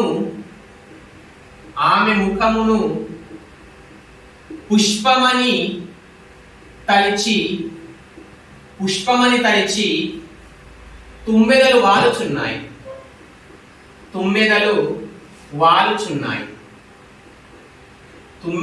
వాలుచున్నాయి. అవునా? ఈ విధంగా తలిచి కనబడుతుంది కాబట్టి తలిచి. నెక్స్ట్ చూసుకుంటే ఆమె ముఖమును పుష్పమని భ్రాంతి చెంది తుమ్మెదలు వాలుచున్నాయి. ఇక్కడ ఏం చెప్తాను? మళ్ళీ భ్రాంతి చెంది. అవునా? నెక్స్ట్ చూసుకుంటే ఈ చీకటి చక్రవాకపు విరహాగ్ని నుంచి పుట్టిన పొగాని ఊహించి తిని తలిచి తిని తలిచెదన్ అనుకొనేదన్ ఇలా చెప్పుకోవచ్చండి. ఈ చీకటి చక్రవాకపు విరహాగ్ని నుంచి పుట్టిన పొగ అని ఊహించి తిని తలిచెదన్ అనుకొనేదన్. ఈ విధంగా ఇక్కడ కూడా ఉపమానానికి ఉపమేయానికి మధ్య మనకు ఊహ అనేది కనిపిస్తుంది. ఉపమేయం అనేది ఉపమానముగా ఊహాత్మకంగా ఉండి ఒక భ్రాంతిని కలిగించే విధంగా, ఒక మిథ్యా భావనను కల్పించే విధంగా మిథ్యా భావన అనేది ఇక్కడ కనబడుతుందండి. భ్రాంతిలో మిథ్యా భావన ఎక్కువగా ఉంటుంది, ఉత్ప్రేక్షలో ఊహ అనేది ఎక్కువగా ఉంటుంది. ఓకే, ఇది కూడా మనకు అందుకే ఉత్ప్రేక్షలా కనిపిస్తుందని అక్కడ చెప్పుకున్నామండి. ఓకే, ఇక్కడ మిథ్యా భావన అనేది ఎక్కువగా కనబడుతుంది. ఓకే, ఇక్కడ ఉపమేయము అనేది ఉపమానముగా మిథ్యా భావన కలగడం వలన ఏర్పడేటువంటి అలంకారము భ్రాంతి అలంకారం అని చెప్తాం.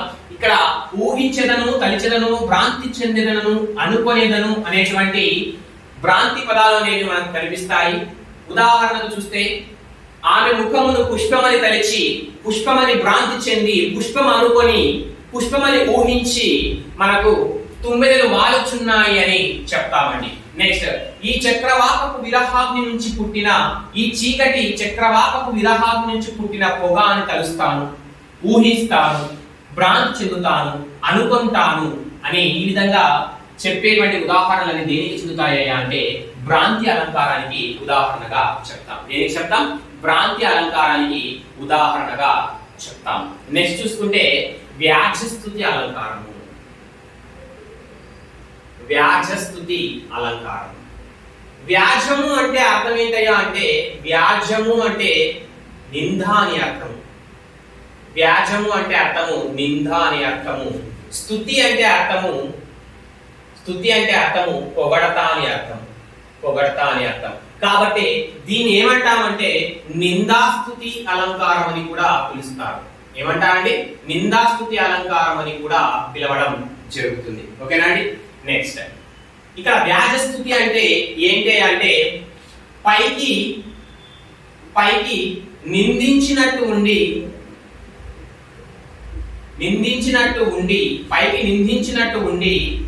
లోపల పొగడడం, లోపల పొగడ్తను కలిగి ఉండడం,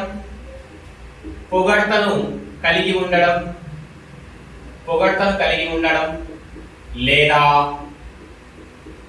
లేదా పైకి పొగడ్తను కలిగి ఉండి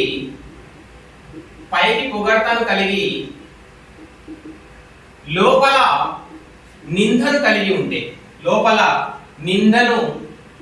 ఉంటే కలిగి ఉండడం నిందను కలిగి ఉండడాన్ని ఏమంటాము అంటే వ్యాజస్తుతి అలంకారం అని పిలుస్తాం వ్యాజస్తుతి. పైకి నిందించినట్టు ఉండి లోపల పొగడ్తా ఉండడం కానీ లేదా పైకే పొగడ్తా ఉండి లోపల నిందించినట్టు ఉంటే దాన్ని వ్యాజస్తుతి అలంకారం అని పిలుస్తాం. ఏమని పిలుస్తాం? వ్యాజస్తుతి అలంకారం అని పిలుస్తాం. వ్యాజం అంటే నింద అని, స్తుతి అంటే పొగడ్తా అని పిలుస్తాం. ఉదాహరణకు చూస్తే ఓ గంగా నీలో మునిగిన పాపులను సైతం స్వర్గానికి చేరుస్తావు. ఎంతటి అవివేకివి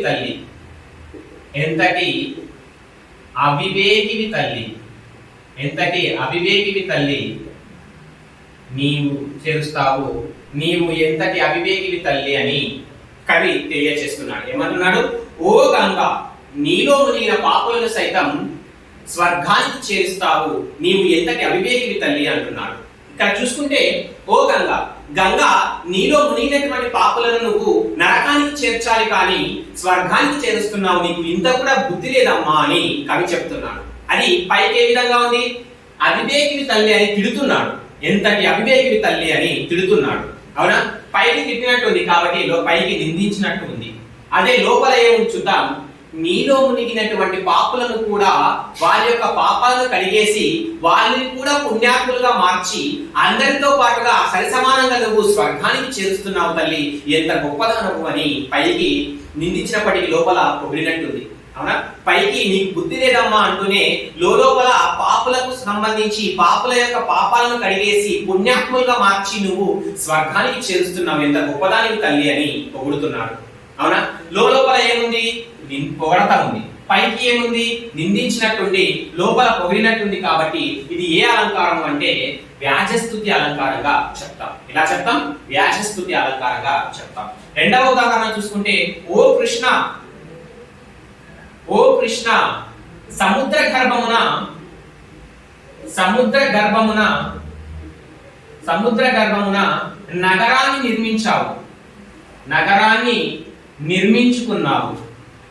నగరాన్ని నిర్మించుకున్నావు, ఎంతటి పరాక్రమవంతుడవు, నీవు ఎంతటి పరాక్రమవంతుడవు. ఏమంటున్నారు? ఓ కృష్ణ సముద్ర గర్భమున నగరాన్ని నిర్మించుకున్నావు, ఎంతటి పరాక్రమవంతుడవు నీవు. అంటే సముద్ర గర్భమున నగరం నిర్మించడం చాలా కష్టం, అసలు నిర్మించలేదు. అలాంటిది శ్రీకృష్ణుడు సముద్ర గర్భంలో ఒక నగరాన్ని నిర్మించుకున్నావు, ఎంతటి పరాక్రమవంతుడవు అని పైకి ఏం చేస్తున్నాడు? పొగడ్తను చూపిస్తున్నాడు కవి. అవునా?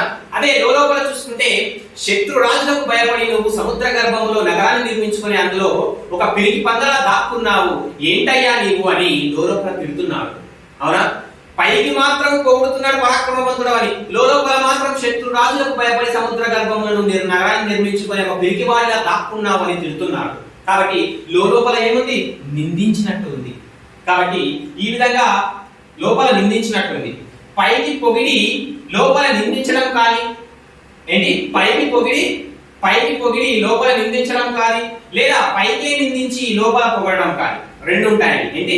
పైకి తిడుతున్నట్టు ఉండి లోపల పొగిడినట్టు ఉండాలి, లేదా పైన పొగిడినట్టు ఉండి లోపల నిందించినట్టు ఉండాలి. అలా ఉంటే దాన్ని ఏమంటామంటే వ్యాజస్తుతి లేదా స్తుతినింద అలంకారం అంటాం. ఇక్కడ మొదటి ఉదాహరణలో ఏం కనబడింది అయ్యా అంటే పైకి నిందించినట్టు లోపల తిట్టాడు కాబట్టి దీన్ని నిందాస్తుతిగా చెప్తాం. అదే రెండవ ఉదాహరణలో పైకి పొగిడినట్టు లోపల నిందించినట్టున్నాడు కాబట్టి దీన్ని ఏమంటామంటే స్తుతినింద అలంకారం అని కూడా చెప్తాం.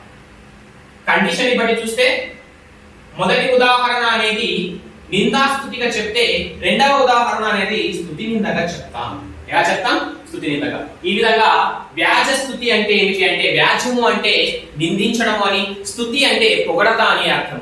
వ్యాజ స్తుతి అంటే పైకి నిందించినట్టు ఉండి లోపల పొగడడం కానీ, లేదా పైకి పొగిడినట్టు ఉండి లోపల నిందించినట్టు ఉంటే దాన్ని ఏమంటామంటే వ్యాజస్తుతి అలంకారం అని పిలుస్తాం. ఉదాహరణకు, ఓ గంగా, నీలో మునిగిన పాపులను సైతం స్వర్గానికి చేరుస్తావు నీవు ఎంతటి అవివేకివి తల్లి. ఇందులో పైకి తిట్టినట్టుండి లోపల పాపులను కూడా పుణ్యాత్ములుగా మార్చి నువ్వు స్వర్గానికి చేరుస్తున్నావు కదా, గొప్పదానివమ్మ అని పొగుడుతున్నాడు. కాబట్టి దీన్ని ఏమంటామంటే నిందాస్తుతి అంటారు. ఓ కృష్ణ, సముద్ర గర్భంలో నగరాన్ని నిర్మించుకున్నావు ఎంతటి పరాక్రమవంతుడవు అని పైకి పొగుడుతున్నాడు. కానీ లోపల పిరికివాడిగా ఒక నగరాన్ని నిర్మించుకుని శత్రువులకు భయపడి దాక్కున్నామని తెలియజేస్తున్నాడు. కాబట్టి ఇక్కడ దీన్ని ఏమంటామంటే స్తుతి నింద అలంకారం అని పిలుస్తాం. ఏమని పిలుస్తాం? స్తుతి నింద అలంకారం అని పిలుస్తాం. నెక్స్ట్ వ్యాజ నింద అలంకారం. అలంకారం వ్యాజ నింద. వ్యాజం అంటే ఏమన్నాం? నింద.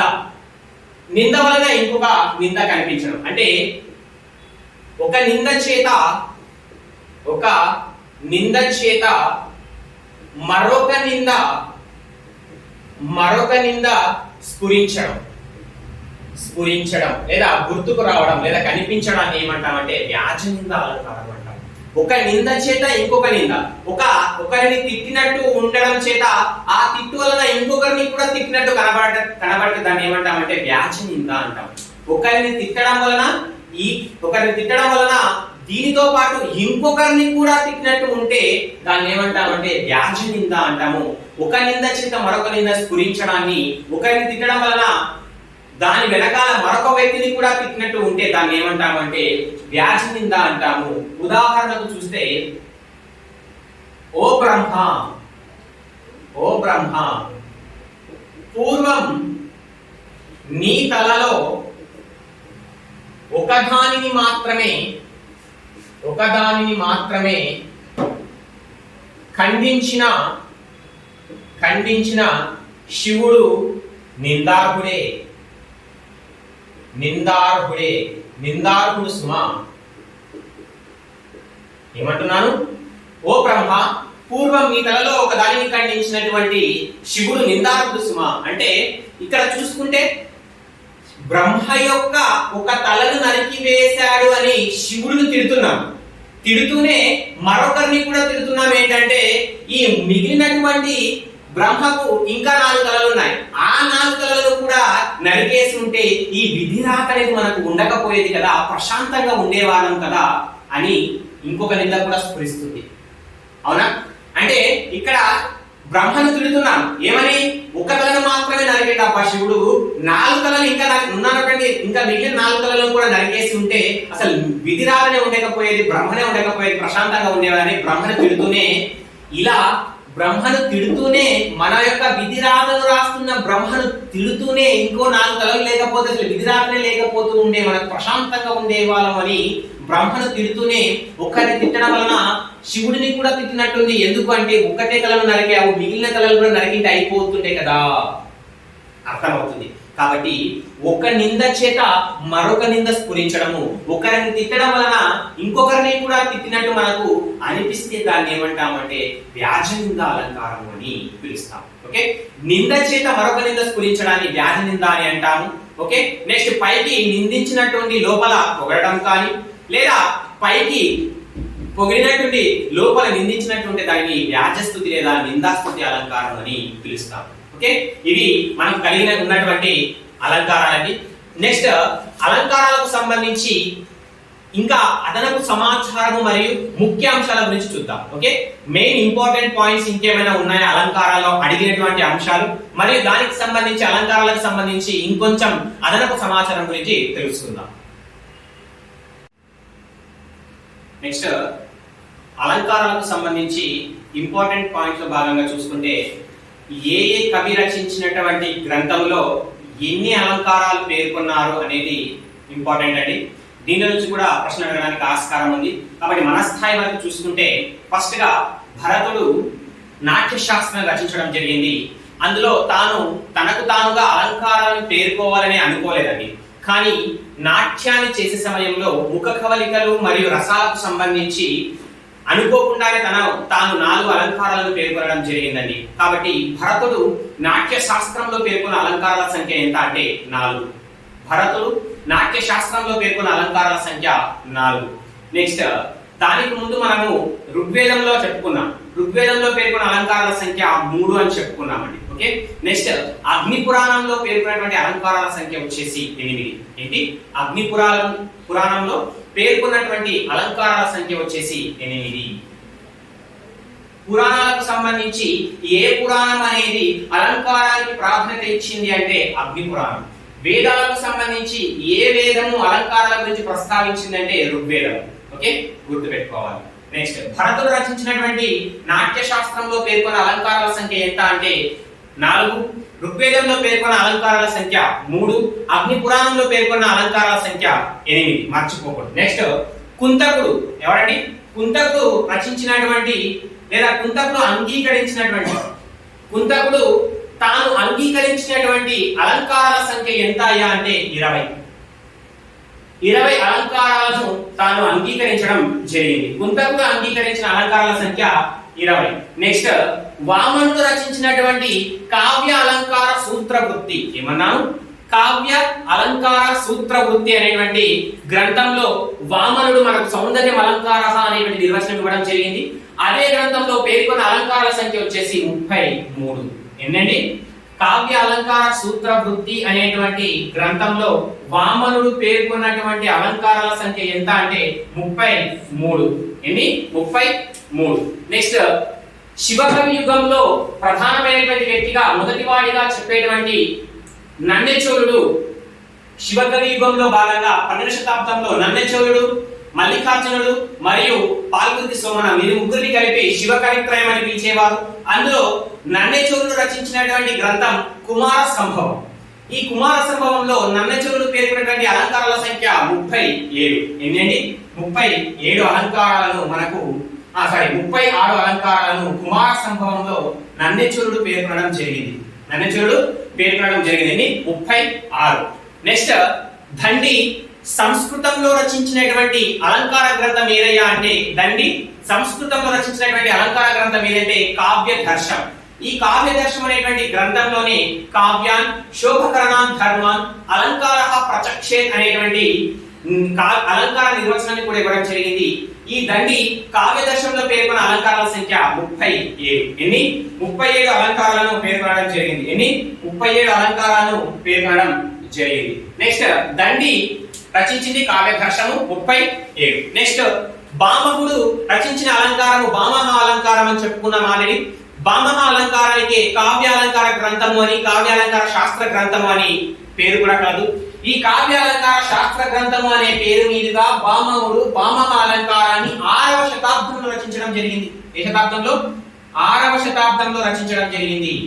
6వ శతాబ్దంలో కావ్య అలంకార శాస్త్ర గ్రంథాన్ని భామహుడు, దీన్ని భామహ అలంకారం అంటాం. ఇందులో పేర్కొన్న అలంకారాల సంఖ్య 38. ఎన్ని? 38 అలంకారాలను పేర్కొనడం జరిగింది. నెక్స్ట్ వాగ్భటుడు పేర్కొన్నటువంటి అలంకారాలు గ్రంథం అనేది లేదండి. వాగ్భటుడు పేర్కొన్నటువంటి అలంకారాల సంఖ్య 39.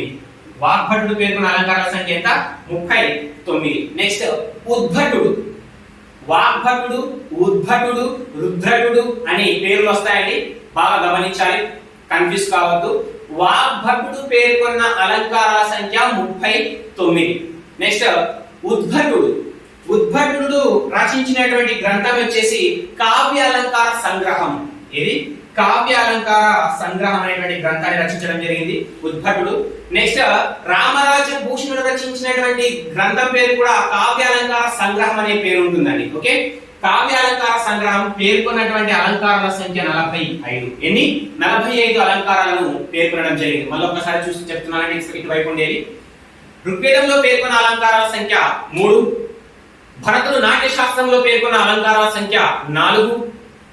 అగ్ని పురాణంలో పేర్కొన్న అలంకారాల సంఖ్య 8. కుంతకుడు అంగీకరించిన అలంకారాల సంఖ్య 20. నెక్స్ట్ వామనుడు కావ్య అలంకార సూత్రవృత్తిలో పేర్కొన్న అలంకారాల సంఖ్య 33. నెక్స్ట్ నన్నెచూరుడు కుమార సంభవంలో పేర్కొన్న అలంకారాల సంఖ్య 36. దండి కావ్య దర్శనంలో పేర్కొన్న అలంకారాల సంఖ్య 37. భామవుడు భామక అలంకారంలో పేర్కొన్న అలంకారాల సంఖ్య 38. నెక్స్ట్ వాగ్భటుడు పేర్కొన్న అలంకారాల సంఖ్య 39. ఉద్భటుడు కావ్యాలంకార సంగ్రహం అనే గ్రంథంలో పేర్కొన్న అలంకారాల సంఖ్య 45.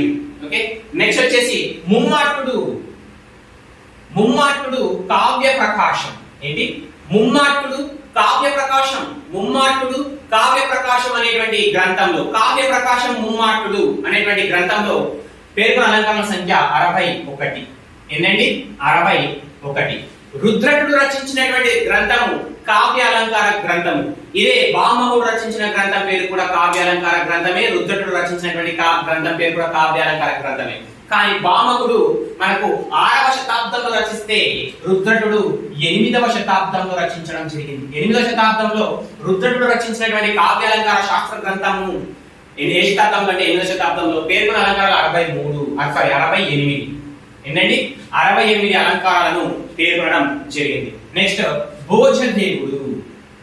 భోజదేవుడు సరస్వతి కంఠాభరణం అనేటువంటి అలంకార గ్రంథాన్ని రచించడం జరిగింది. ఏది సరస్వతి కంఠాభరణం అనేటువంటి అలంకార గ్రంథాన్ని రచించింది భోజదేవుడు. ఇందులో భోజదేవుడు పేర్కొన్నటువంటి అలంకారాల సంఖ్య 72. ఎంత 72. నెక్స్ట్ విద్యానాథుడు. ఎవరండి విద్యానాథుడు రచించినటువంటి గ్రంథం ప్రతాపరుద్ర యశోభూషణం. ఏ గ్రంథం? ప్రతాపరుద్ర యశోభూషణం. ఇందులో పేర్కొన్న అలంకారాలు 73. ప్రతాపరుద్ర యశోభూషణంలో పేర్కొన్న అలంకారాల సంఖ్య 73. నెక్స్ట్ విశ్వనాథుడు రచించినటువంటి గ్రంథం సాహిత్య దర్పణం. ఏదండి సాహిత్య దర్పణం. ఇందులో సాహిత్య దర్పణంలో విశ్వనాథుడు పేర్కొన్నటువంటి అలంకారాల సంఖ్య ఎంత అంటే 88. ఎంత అండి 88. నెక్స్ట్ జయదేవుడు రచించినటువంటి గ్రంథం వచ్చేసి చంద్రాలోకం. ఏదండి జయదేవుడు రచించినటువంటి గ్రంథం ఏది? చంద్రాలోకంలో పేర్కొన్న అలంకారాల సంఖ్య 100. చంద్రాలోకంలో పేర్కొన్న అలంకారాల సంఖ్య 100. ఇక్కడ ఇంకొక మాట చెప్పుకుంటే ఆడిదమ సూరకవి. ఎవరండి? ఆడిదమ సూరకవి ఆంధ్ర చంద్రాలోకం అనేటువంటి గ్రంథం రచించాడండి. ఇది ఆంధ్ర చంద్రాలోకం అనేటువంటి గ్రంథాన్ని రచించి ఈ ఆంధ్ర చంద్రాలోకం అనేటువంటి గ్రంథంలో 100 అర్థాలంకారాలను పేర్కొన్నాడు. 100 అర్థాలంకారాలను పేర్కొనడం జరిగింది. జయదేవుడు చంద్రాలోకము మొత్తంగా 100 అలంకారాలు. ఆడిదమ సూరకవి ఆంధ్ర చంద్రాలోకము పేర్కొన్నవి అర్థాలంకారాలు మాత్రమే. ఎంత అంటే 100 అర్థాలంకారాలను పేర్కొనడం జరిగింది. చివరగా అప్పయ్య దీక్షితులు రచించినటువంటి గ్రంథం కువలయానందం. ఏదండి కువలయానందం అనేటువంటి గ్రంథం. ఇందులో 124 అలంకారాలను పేర్కొనడం జరిగింది. మళ్ళీ ఒకసారి చూసుకుంటే ముమ్మట్టుడు రచించిన గ్రంథం కావ్య ప్రకాశం పేర్కొన్న అలంకారాల సంఖ్య 61. నెక్స్ట్ రుద్రటుడు రచించిన గ్రంథం కావ్య అలంకార శాస్త్ర గ్రంథం 8వ శతాబ్దంలో పేర్కొన్న అలంకారాల సంఖ్య 68. నెక్స్ట్ భోజదేవుడు సరస్వతి కంఠాభరణం అనేటువంటి గ్రంథంలో 72. నెక్స్ట్ విద్యానాథుడు ప్రతాపరుద్ర యశోభూషణం 73. విశ్వనాథుడు నెక్స్ట్ సాహిత్య దర్పణం 88. జయదేవుడు చంద్రాలోకం 100. ఆయుధమ సూరకవి ఆంధ్ర చంద్రాలోకము 100 అర్థ అలంకారాలు. నెక్స్ట్ అప్పయ్య దీక్షితులు కువలయానందం అనేటువంటి గ్రంథాన్ని రచించడం జరిగింది. ఇందులో పేర్కొన్న అలంకారాల సంఖ్య 124. ఓకే, ఇవి కవులు వారు రచించినటువంటి గ్రంథాలు పేర్కొన్నటువంటి అలంకారాల సంఖ్య మన స్థాయి వరకు. నెక్స్ట్ ఈ అలంకారాలకు సంబంధించినటువంటి మరికొన్ని ఇంపార్టెంట్ పాయింట్స్ చూద్దాం. అలంకారాలకు సంబంధించి మనము కవులు రచించినటువంటి గ్రంథాలు పేర్కొన్నటువంటి అలంకారాల సంఖ్య గురించి చూసుకున్నాం. నెక్స్ట్ అలంకారాలకు సంబంధించి ఇంపార్టెంట్ పాయింట్స్ ఇంకేమైనా ఉన్నాయో చూసుకుంటే ఫస్ట్ వన్ చూస్తే తెలుగులో తొలి అలంకార శాస్త్ర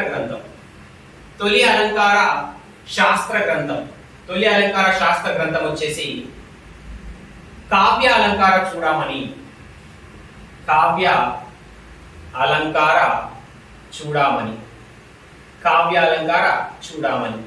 ఈ కావ్య అలంకార చూడమని అనేటువంటి గ్రంథాన్ని రచించింది ఎవరు అంటే విన్నకోట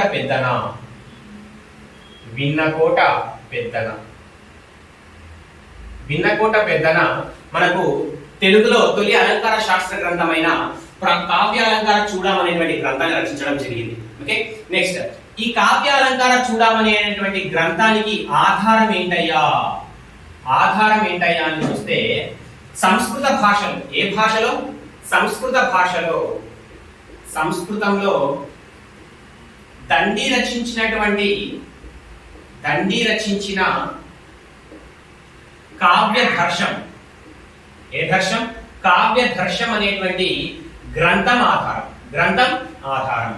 ఓకే, మళ్ళీ చెప్తున్నాను, సంస్కృతంలో దండి రచించిన కావ్య ధర్షం అనేటువంటి అలంకార గ్రంథాన్ని ఆధారంగా చేసుకుని వినకోట పెద్దన తెలుగులో తొలి అలంకార శాస్త్ర గ్రంథమైన కావ్య అలంకార చూడమని రచించడం జరిగింది. ఓకే, నెక్స్ట్ తెలుగులో ప్రామాణిక అలంకార శాస్త్ర గ్రంథం, తెలుగులో ప్రామాణిక అలంకార శాస్త్ర గ్రంథం, ప్రామాణిక అలంకార శాస్త్ర గ్రంథం వచ్చేసి కావ్య అలంకార సంగ్రహం, కావ్య అలంకార సంగ్రహం. ఓకే, కావ్య అలంకార సంగ్రహం ఇది ప్రామాణిక అలంకార శాస్త్ర గ్రంథం. దీన్ని రచించింది ఎవరు అంటే రామరాజ భూషణుడు.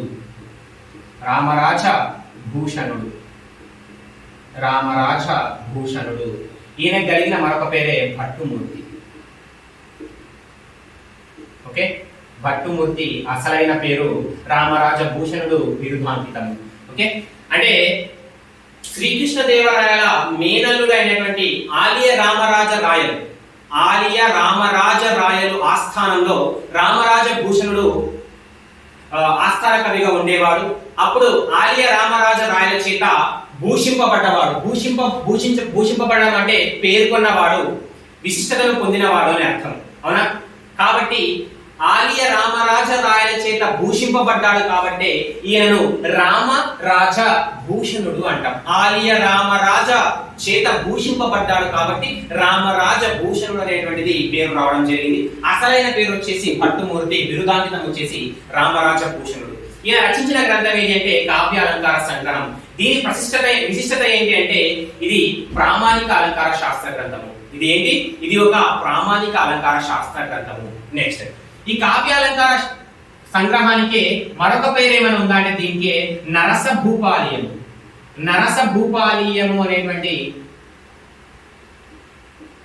భూపాలీయం అనేటువంటి మరొక పేరు కూడా కలదు.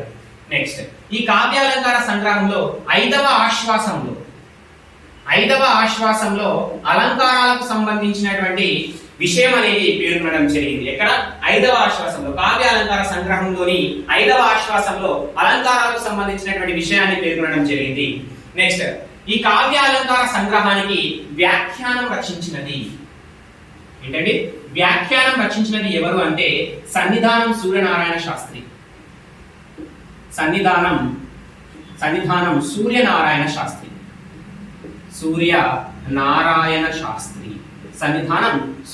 శాస్త్రి గారు ఈ కావ్య అలంకార సంగ్రహానికి వ్యాఖ్యానం రచించడం జరిగింది. మళ్ళీ ఒకసారి చూసుకుంటే సంస్కృతంలో దండి రచించినటువంటి కావ్య దర్శం అనేటువంటి గ్రంథాన్ని ఆధారంగా చేసుకుని వినకోట పెద్దన తెలుగులో తొలి అలంకార శాస్త్ర గ్రంథమైన కావ్య అలంకార చూడమని అనేటువంటి గ్రంథాన్ని రచించడం జరిగింది. నెక్స్ట్ ప్రామాణిక అలంకార శాస్త్ర గ్రంథము కావ్య అలంకార సంగ్రహం రచించినది రామరాజ భూషణుడు భట్టుమూర్తి. దీనికి కలిగినటువంటి మరొక పేరే నరస భూపాలీయము. ఈ గ్రంథములోని ఐదవ ఆశ్వాసంలో అలంకారాలకు సంబంధించిన విషయాన్ని పేర్కొనడం జరిగింది. నెక్స్ట్ ఈ కావ్య అలంకార సంగ్రహానికి వ్యాఖ్యానాన్ని రచించినటువంటి వ్యక్తి ఎవరు అంటే సన్నిధానం సూర్యనారాయణ శాస్త్రి. ఎవరండి? సన్నిధానం సూర్యనారాయణ శాస్త్రి కావ్య అలంకార సంగ్రహానికి వ్యాఖ్యానాన్ని రచించడం జరిగింది. నెక్స్ట్ చూసుకుంటే అలంకారాలకు సంబంధించి ఉపమా అలంకారాన్ని ఎక్కువగా ఉపయోగించిన వ్యక్తి ఎవరు అంటే మనకు కాళిదాసు అని చెప్తాం. ఓకేనండి, కాళిదాసు. కాబట్టి ఈ కాళిదాసుని ఏమంటాము అంటే ఉపమా కాళిదాస అని పిలుస్తాం. ఉపమా కాళిదాస అని కవికులు పిలవడం జరుగుతుందండి. ఉపమా అలంకారాన్ని ఎక్కువగా ఉపయోగించినది కాళిదాసు కాబట్టి ఈయనను ఉపమా కాళిదాస అని పిలవడం జరుగుతుంది. నెక్స్ట్ ఈ ఉపమా అలంకారంలోని విషయాలను కొంతగా మార్పులు చేయడం వలన ఉపమా అలంకారం కిందికి వచ్చేటువంటి ఉదాహరణలను చిరుమార్పులు చేస్తూ ఇతర అలంకారాలకు కూడా మార్చడానికి వీలుగా ఉంటుంది కాబట్టి ఈ ఉపమా అలంకారాలను రంగస్థలంపై ఉపమా అలంకారాన్ని రంగస్థలంపై నర్తించే నర్తకి వంటిది. ఉపమా అలంకారాన్ని రంగస్థలంపై నర్తించే నర్తకి వంటిది అని తెలియజేసిన వ్యక్తి ఎవరు అంటే అప్పయ్య దీక్షితులు. ఎవరండి? అప్పయ్య దీక్షితులు తెలియచేయడం జరిగింది. ఓకే, మళ్ళీ చెప్తున్నాను. ఉపమా అలంకారాన్ని ఎక్కువగా ఉపయోగించినది కాళిదాసు కాబట్టి ఉపమా కాళిదాస అని పిలవడం జరుగుతుంది. ఈ ఉపమా అలంకారంలో ఉండేటువంటి ఉదాహరణలు చిరుమార్పులు చేసి ఇతర అలంకారాలలోకి మార్చడానికి వీలుగా ఉంటుంది కాబట్టి రంగస్థలంపై నర్తించే నర్తకి వంటిది అని తెలియజేసినది ఎవరంటే అప్పయ్య దీక్షితులు. నెక్స్ట్ చూసుకుంటే సర్వ అలంకార బీజం ఉపమా సర్వ అలంకార బీజం ఉపమా సర్వ అలంకార బీజం అని తెలియజేసినది ఎవరు అంటే వామనుడు. ఏమన్నాడండి? సర్వ అలంకార బీజం, అన్ని అలంకారాలకు బీజం వంటిది, పునాది వంటిది, ముఖ్యమైనది ఏది అంటే ఉపమా అలంకారం అని తెలియజేసిన వ్యక్తి ఎవరు అంటే వామనుడు. ఎవరండి? వామనుడు. నెక్స్ట్ చూసుకుంటే అతిశయోక్తి సర్వాలంకార బీజం, అతిశయోక్తి సర్వాలంకార బీజం అని చెప్పింది ముమ్మాటుడు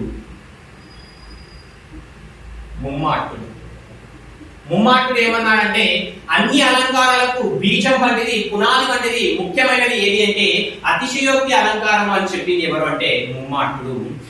ఉపమా సర్వాలంకార బీజం అని తెలియజేసింది ఎవరు అంటే వామనుడు అని చెప్తాం. ఎవరండి? వామనుడిగా చెప్తాం. నెక్స్ట్ చూసుకుంటే ఇంకా ఉపమా అలంకారానికి సంబంధించి చూసుకుంటే వేమన రచనల్లో మనకు కనబడుతుంది. వేమన రచనల్లో కూడా మనకు ఉపమా అలంకారం అనేది కనబడుతుంది. ఓకేనండి. నెక్స్ట్ ఈ వేమనకు సంబంధించి చూస్తే ఉపమా అలంకారం కనబడుతుంది. అదే విధంగా వేమన రచనలో మనకు అర్థాంతర విన్యాస అలంకారం కూడా కనబడుతుంది. అర్థాంతరాన్యాస అలంకారం కూడా మనకు వేమన రచనల్లో కనబడడం జరుగుతుంది. ఓకేనండి. నెక్స్ట్ శ్రీకృష్ణ దేవరాయలకు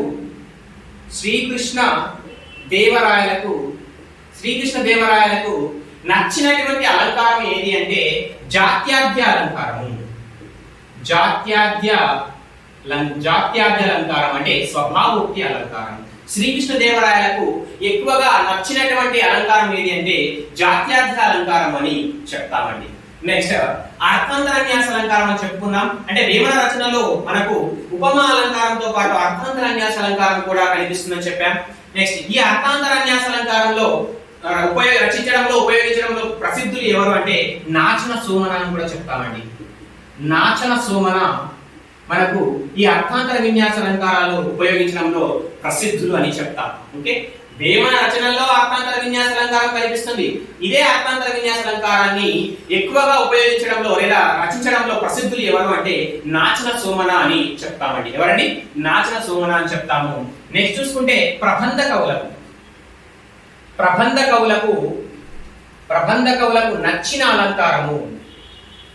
కవులకు నచ్చిన అలంకారము ఏది సార్ అంటే భ్రాంతి అలంకారము. ప్రబంధ కవులకు నచ్చిన అలంకారం ఏది సార్ అంటే భ్రాంతి అలంకారం అనేది ప్రబంధ కవులకు ఎక్కువగా నచ్చిన అలంకారంగా చెప్తాం. నెక్స్ట్ చూసుకుంటే దృష్టాంత అలంకారంతో పూర్తిగా